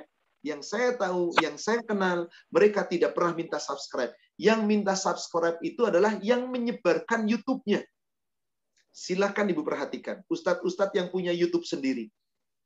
Nggak ada dia minta subscribe. Yang mensubscribe adalah orang yang menyebarkannya. Ustadznya nggak pernah minta. Ada juga ustadz yang mengangkat konten lalu minta subscribe. Ya silakan, nggak ada masalah. Sudah disampaikan tadi. Siapa yang di dunia beramal pengen dapat pujian manusia, pengen dapat perhatian dari manusia, pengen dapat penghargaan dari manusia, pengen dilihat manusia, ya silahkan nanti dilihat. Allah nggak ngasih apa-apa, mau ustadz, mau kiai, mau guru, mau siapapun. Kedua, bagaimana ASKA mau buat YouTube? Buatlah. Untuk kebaikan sebar. Silahkan ceramah ustadz siapapun Anda sebar, tapi pilih betul-betul yang disampaikan kajian ilmu yang berlandaskan dalil. Sebar. Timbul fitnah, insya Allah nggak ada fitnah. Katakanlah ada fitnah dari orang. Biarkan, yang penting tujuan saya adalah untuk kebaikan. Dan nggak perlu minta subscribe apapun. Sudahlah, terserah. Mau ditonton berapapun. Nggak ada yang nonton Ustadz. Nggak apa-apa. Kerja kita Allah yang melihat. Tujuan kita menyampaikan kebenaran. Qulil haq walau kana murran. Kok Pak Ustadz nggak bikin YouTube? Nggak apa-apalah, saya nggak pengen punya YouTube, Ibu. Cukuplah saya menyampaikan, terserah mau dimasukin YouTube boleh, enggak apa-apa. Saya hanya menyampaikan, saya punya ilmu dan menyampaikan, saya mengajak kebaikan, mari kita berbuat baik, mari kita sampaikan kebaikan, mari kita menuju kebaikan, dan enggak perlu dikenal oleh orang, enggak ditonton, enggak apa-apa. Mau direkam, enggak apa-apa, enggak direkam, enggak apa-apa. Yang paling penting adalah, begitu kita menyampaikan, yang paling utamanya adalah kita menjalankan. Sebab apa? Ada resiko orang-orang yang dia menyampaikan, dia mengatakan, tapi dia tidak menjalankan. Ini resikonya luar biasa. Jadi saya khawatir, kalau nanti saya malah nggak kuat. Lebih baik saya nggak membuatlah, biarkan. Adapun ada jamaah yang membuat, minta izin Pak Ustadz, minta izin ya, kajiannya disetkan ke YouTube, songgo. Dimasukkan ke Instagram, nggak apa-apa. Tidak apa-apa. Apa adanya aja yang saya sampaikan. Jangan dikurangi, jangan dilebihkan, jangan ditutupi. Kalau memang saya ada yang salah, tolong kritik saya. Tolong ingatkan saya. Tolong jangan biarkan saya. Itu. Jadi untuk kebaikan. Jadi mohon maaf, saya memang tidak berkeinginan untuk buka konten YouTube. Biarkanlah. Nanti jamaah saja dari kajian-kajian yang membuat, silakan. Mau dikomentari kayak apa, kok Pak Ustadz nggak begini? Silakan Anda berhak mengomentari saya. Tapi saya, inilah saya. Saya tidak ingin terkena dengan komentar siapapun, saya nggak terpengaruh dengan komentar siapapun, mau komentar baik, mau komentar buruk, terserah sajalah. Toh yang buat komentar pun yang menilai adalah Allah. Yang dikomentari pun yang nilai adalah Allah. Wallahualam. Itu prinsip saya, Ibu. Oh ya, baik, terima kasih Pak. Karena mengingat banyak juga jamaah yang tidak bisa masuk ke dalam Zoom ini, jadi minta supaya dimasuk YouTube enggak. Jadi saya masih memang kita saya izinkan. Monggo. Di beberapa kajian saya sudah seperti itu. karena terbatasnya kapasitas Zoom sehingga Pak ada lewat YouTube. Silakan. Di beberapa majelis taklim saya sudah seperti itu. Banyak sudah yang berkata. Tapi saya tidak punya YouTube-nya. Silakan masing-masing majelis membuka YouTube-nya atas nama majelis taklim, atas nama masjid, terserah Anda. Saya tidak punya hak apapun di sana. Demikian Allah. Terima kasih Pak Susilo. Ya, terima kasih Bu Nana. Silakan. Ya. Pak Ustadz, bagaimana cara menegur secara baik-baik kepada orang yang suka berbuat sia-sia, sedangkan usianya jauh lebih tua? Watawaso bil haq, watawaso bis sabr. Mengingatkan, menasehati, menegur dengan cara yang benar dan dengan kesabaran. Dan yang paling utama, sebelum saya menegur, saya harus lebih dulu berbuat. Dia berbuat sia-sia. Lalu saya menegur. Sudahkah saya menegur itu? Dan sudahkah saya berbuat sesuatu yang saya akan tegurkan? Contoh, ada orang sudah tua, maaf. Memang ada. Usia sudah di atas 60, bahkan 70. Masih gemar nonton musik, nonton TV, film sampai semalaman, tidurnya malam seperti itu. Akhirnya nggak bangun malam untuk sholat malam. Ada banyak. Gimana cara menegur? Nasihati. Pak usia sekian, yolah kita tingkatkan. Kayaknya acara itu nggak bagus deh untuk tontonan. Perang dengan cara yang hak dan penuh kesabaran. Ternyata nggak terima juga. Ya sudah, kewajiban kita menyampaikan. Fadzakir fa inna dzikra tanfa'ul mu'minin. Tetap kita memberi peringatan dengan benar dan sabar, tapi Allah katakan peringatan itu manfaatnya untuk orang beriman. Hanya orang beriman yang mau diberi peringatan. Kalau nggak beriman nggak bisa. Surat 51, surat Az-Zariyat ayat 55 demikian. Fadzakir, beri peringatan. Kita punya ilmu, kita bisa menasihati, nasihati, peringatkan. Tapi ingat, apakah yang diberi peringatan terima atau tidak, tergantung apakah dia mau terima atau tidak. Kalau dia orang beriman, pasti bermanfaat, pasti mau diterima. Kalau imannya kurang baik, ditolaknya. Ya sudah, urusannya dia.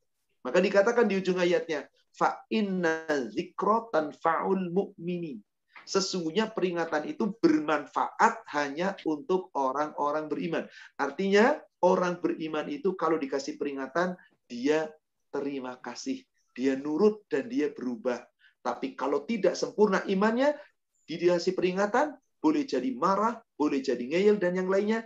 Nah, jika kita menghadapi orang seperti itu, kita peringatkan kok nggak berubah juga, peringatan itu jangan dari lisan lagi. Peringatan itu jangan dari kata-kata lagi. Jangan dari tindakan perbuatan dengan perbuatan yang menghadik dan seterusnya. Cukup dengan akhlak. Buktikan bahwa saya tidak berbuat seperti itu dan doakan. Insya Allah, semoga dengan doa Allah luluhkan hati orang tersebut. Demikian, wallahu a'lam. Baik, lanjut. Pak Ustadz, bagaimana dengan hobi membuat kerajinan untuk hiasan-hiasan rumah atau penampilan? Apakah termasuk perbuatan sia-sia, tetapi bisa menjadi sumber penghasilan? Seandainya memang dia tidak punya mata pencaharian, adanya itu. Hiasan dinding, untuk apa? Bingkai, ada pot, dan seterusnya. Yang hiasan itu tidak sampai melalaikan dirinya terhadap Allah, nggak ada masalah. Itu karya, silakan. Tapi tetap semua perbuatan kita akan dimintai pertanggungjawaban. Kenapa? Nggak ada perintah kita buat hiasan dinding. Tapi kan Ustadz, untuk dunia kan keindahan. Kan Allah indah, tapi boleh kalau begitu. Silahkan. Tapi tetap apa yang Anda perbuat akan dimintai pertanggungjawaban. Kalau hiasan-hiasan itu seperti pot untuk vas bunga, kemudian hiasan seperti misalkan ada benda-benda kecil yang memaniskan ruangan, silakan saja. Tapi ingat sekali lagi, apapun yang kita perbuat pasti dimintai pertanggungjawaban, apapun alasan kita. Mau bisa menghasilkan, bisa dijual belikan, semuanya. Termasuk orang-orang yang buat pakaian, para desainer, para penjahit, yang memproduksi pakaian, yang dijual sampai puluhan juta. Ditanya demi Allah. Tapi kan pakaian Ustadz, nutup aurat Ustadz, harganya memang mahal, karena desainnya begini, bahannya begini. Silahkan diperbuat. Setiap kita akan dimintai pertanggungjawaban. Itu saja masalahnya. Kenapa? Nggak ada manusia dibiarkan begitu saja. kecuali pasti ada pertanggungjawaban. Di mana? Di yaumil akhir. Maka Allah menciptakan kita itu enggak lilo diciptakan terserah kita, bukan. Di surat 23, surat Al-Mu'minun ayat 115, Allah berfirman, "Afahasibtum annama khalaqnakum abasa?" Apakah kamu mengira, hai manusia, Allah ciptakan kamu itu abasa, boleh main-main, boleh suka-suka, boleh berbuat sesukanya, boleh berbuat terserah Anda? Apakah kamu mengira itu? Wa annakum ilaina la turja'un. Apakah kamu ngira, hai manusia, bahwasanya kamu itu diciptakan di dunia lalu mati musnah begitu saja, nggak dikembalikan kepada Allah? Ayat ini pendek, tapi bukankah merasuk kepada diri kita? Allah ciptakan kita nggak sesuka kita kok. Wa ma khalaqtul jinna wal insa illa liya'budun. Allah perintahkan kita, Allah ciptakan kita itu diperintah untuk ibadah. Semua penghambaan diri kepada Allah itu bernilai ibadah. Jadi mau berbuat apapun, buat kerajinan lah, buat ini, buat itu, buat masakan, lalu konten itu disebar, diperdagangkan, lalu mendatangkan rezeki, silahkan. Tapi semua pekerjaan Anda, apapun, kelak akan dimintai pertanggungjawaban. Ayat yang mutlak seperti itu bunyinya, coba lihat. Surat 9, surat At-Taubah, ayat 105. Coba lihat ayat itu. Wa qul i'malu, dan katakanlah, bekerjalah kamu. Silakan bekerja. Mau kerja apa terserah. Mau buat kerajinan terserah. Mau pemhias dinding terserah. Mau bikin apapun, bekerjalah, silakan. Fasayarallahu amalakum. Allah akan melihat apa yang kamu kerjakan di dunia. Apapun, dari yang paling kecil sampai yang paling besar. Akan dia tolak. Wa rasuluhu, nanti Rasul akan menyaksikan, menjadi saksi atas pekerjaan kita. Apakah ini termasuk yang halal atau yang haram, yang boleh atau yang mubah, dan seterusnya. Wal mu'minun, orang beriman pun menjadi saksi perbuatan kita. Paling cuma lihat, oh dia anu kerjaannya anu. Sudah. Siapa yang akan menilai perbuatan kita? Siapa yang akan minta pertanggungjawab dari perbuatan kita?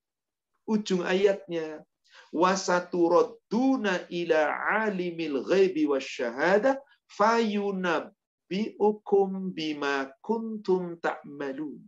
Allah yang maha mengetahui yang gaib dan yang nyata, nanti di yaumil akhir memberitakan kepada kamu, nih loh semua perbuatanmu di dunia, ini loh hasil karyamu di dunia, ini loh pekerjaanmu di dunia, diberitakan semua. Apakah nanti diterima Allah atau tidak, terserah Allah. Tapi kan Anda berargumen sebanyak apapun di dunia bisa. Tapi kalau sudah di hadapan Allah di akhirat, nggak ada lagi argumen. Kecuali Allah terima. Kalau nggak diterima, sudah.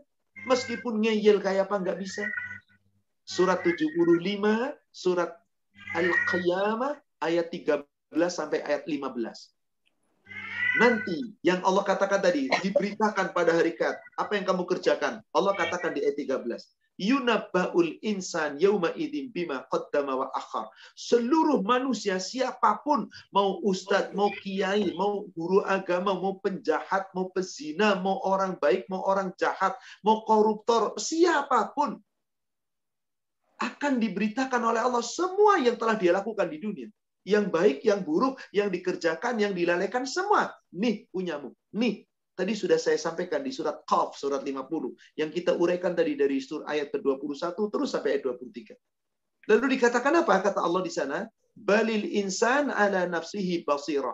Bahkan setiap manusia menjadi saksi atas perbuatannya sendiri. Pekerjaannya apapun, dialah saksinya. Di dunia bisa ngeyel, bisa mengeluarkan masalah. Kata Allah apa? Walau alqa ma'adhira. Meskipun manusia itu mengemukakan beribu-ribu alasan, jika Allah nggak terima, nggak akan diterima. Karena alasan itu hanya Allah yang bisa menerima. Inilah dia saudaraku sekalian. Inilah dia. Maka marilah berhati-hatilah. Maka tadi di awal pertemuan saya sampaikan tentang manusia itu memang banyak-banyak ngeyelnya. Surat berapa tadi? Surat 16 ayat 4. Manusia diciptakan dari sperma. Tiba-tiba kenapa suka bantah perintah Allah?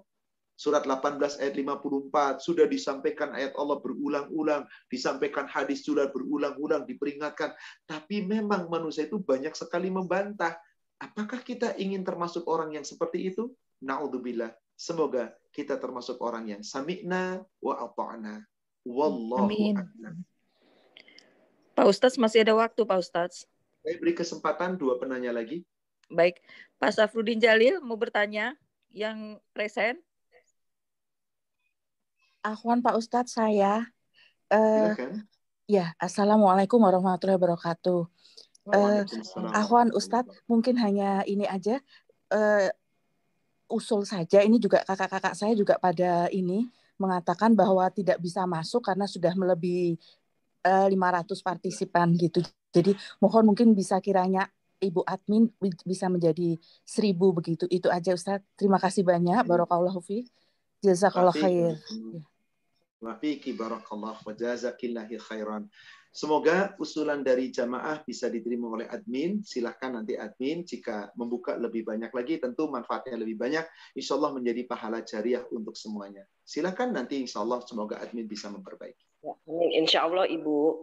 Ya. Silahkan lanjut pertanyaan berikutnya, Ibu Natang.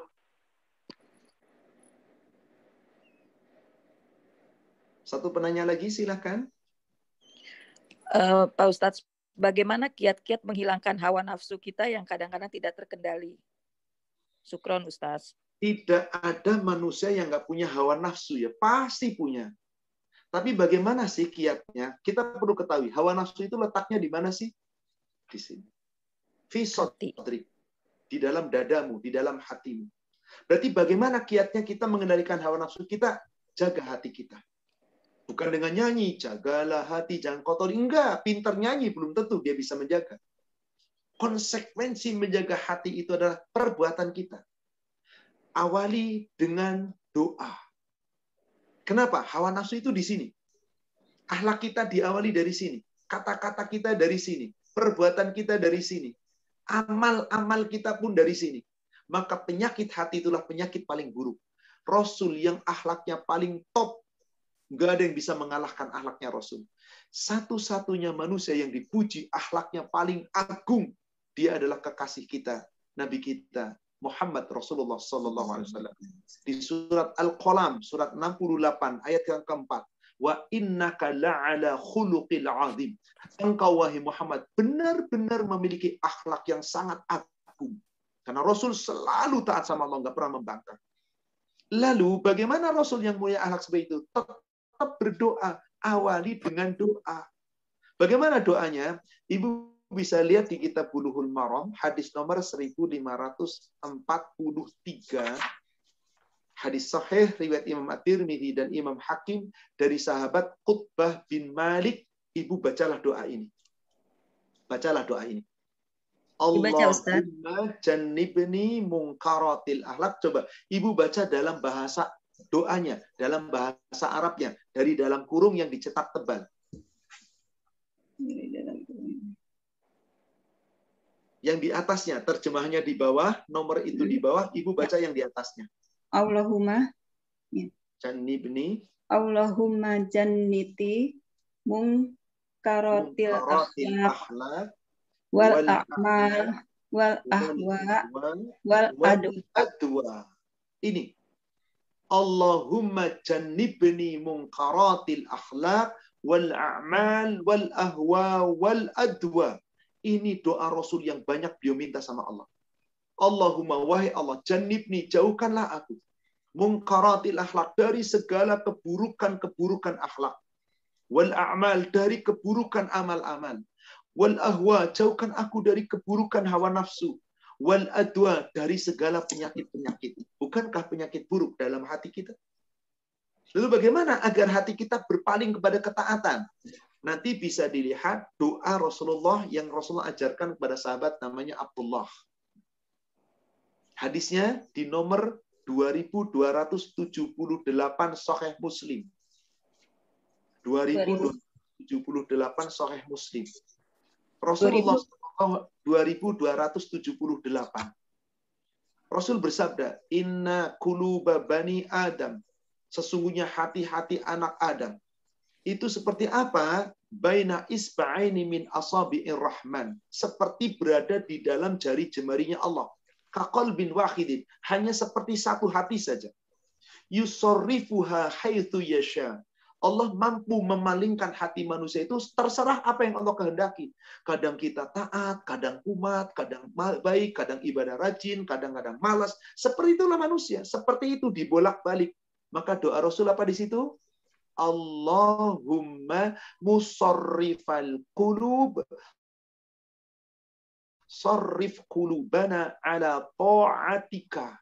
Wahai Allah, Engkaulah yang senantiasa memalingkan hati kami. Ya Allah, palingkan hati kami agar selalu taat kepadamu. Nah ini. Itulah, bersihkan hati kita. Lalu takutlah sama Allah. Perbanyak kita berzikir. Dan terus perbanyak kita belajar ilmu agama. Latihan untuk selalu memaafkan. Insya Allah, semoga hati kita menjadi hati yang lembut. Qalbun salim. Amin. Ya Rabbal Alamin. Demikian Bapak Ibu jamaah sekalian yang semoga dirahmati Allah. Qadarullah, waktu juga yang membatasi kita. Sebentar lagi sudah masuk waktu asar. Maka dengan demikian kita sudahi kajian kita pada hari ini. Dan kita telah menyelesaikan hadis yang sangat singkat. Yakni hadis tentang menjauhi segala sesuatu yang tidak bermanfaat. Hadis Hasan Sahih yang diriwayatkan oleh Imam At-Tirmidzi dari Abu Hurairah. Yakni min husni islamil mar'i la tarkuhu ma la yakni. Sebagian daripada tanda Islamnya seseorang baik adalah ketika orang itu meninggalkan yang enggak berguna untuknya.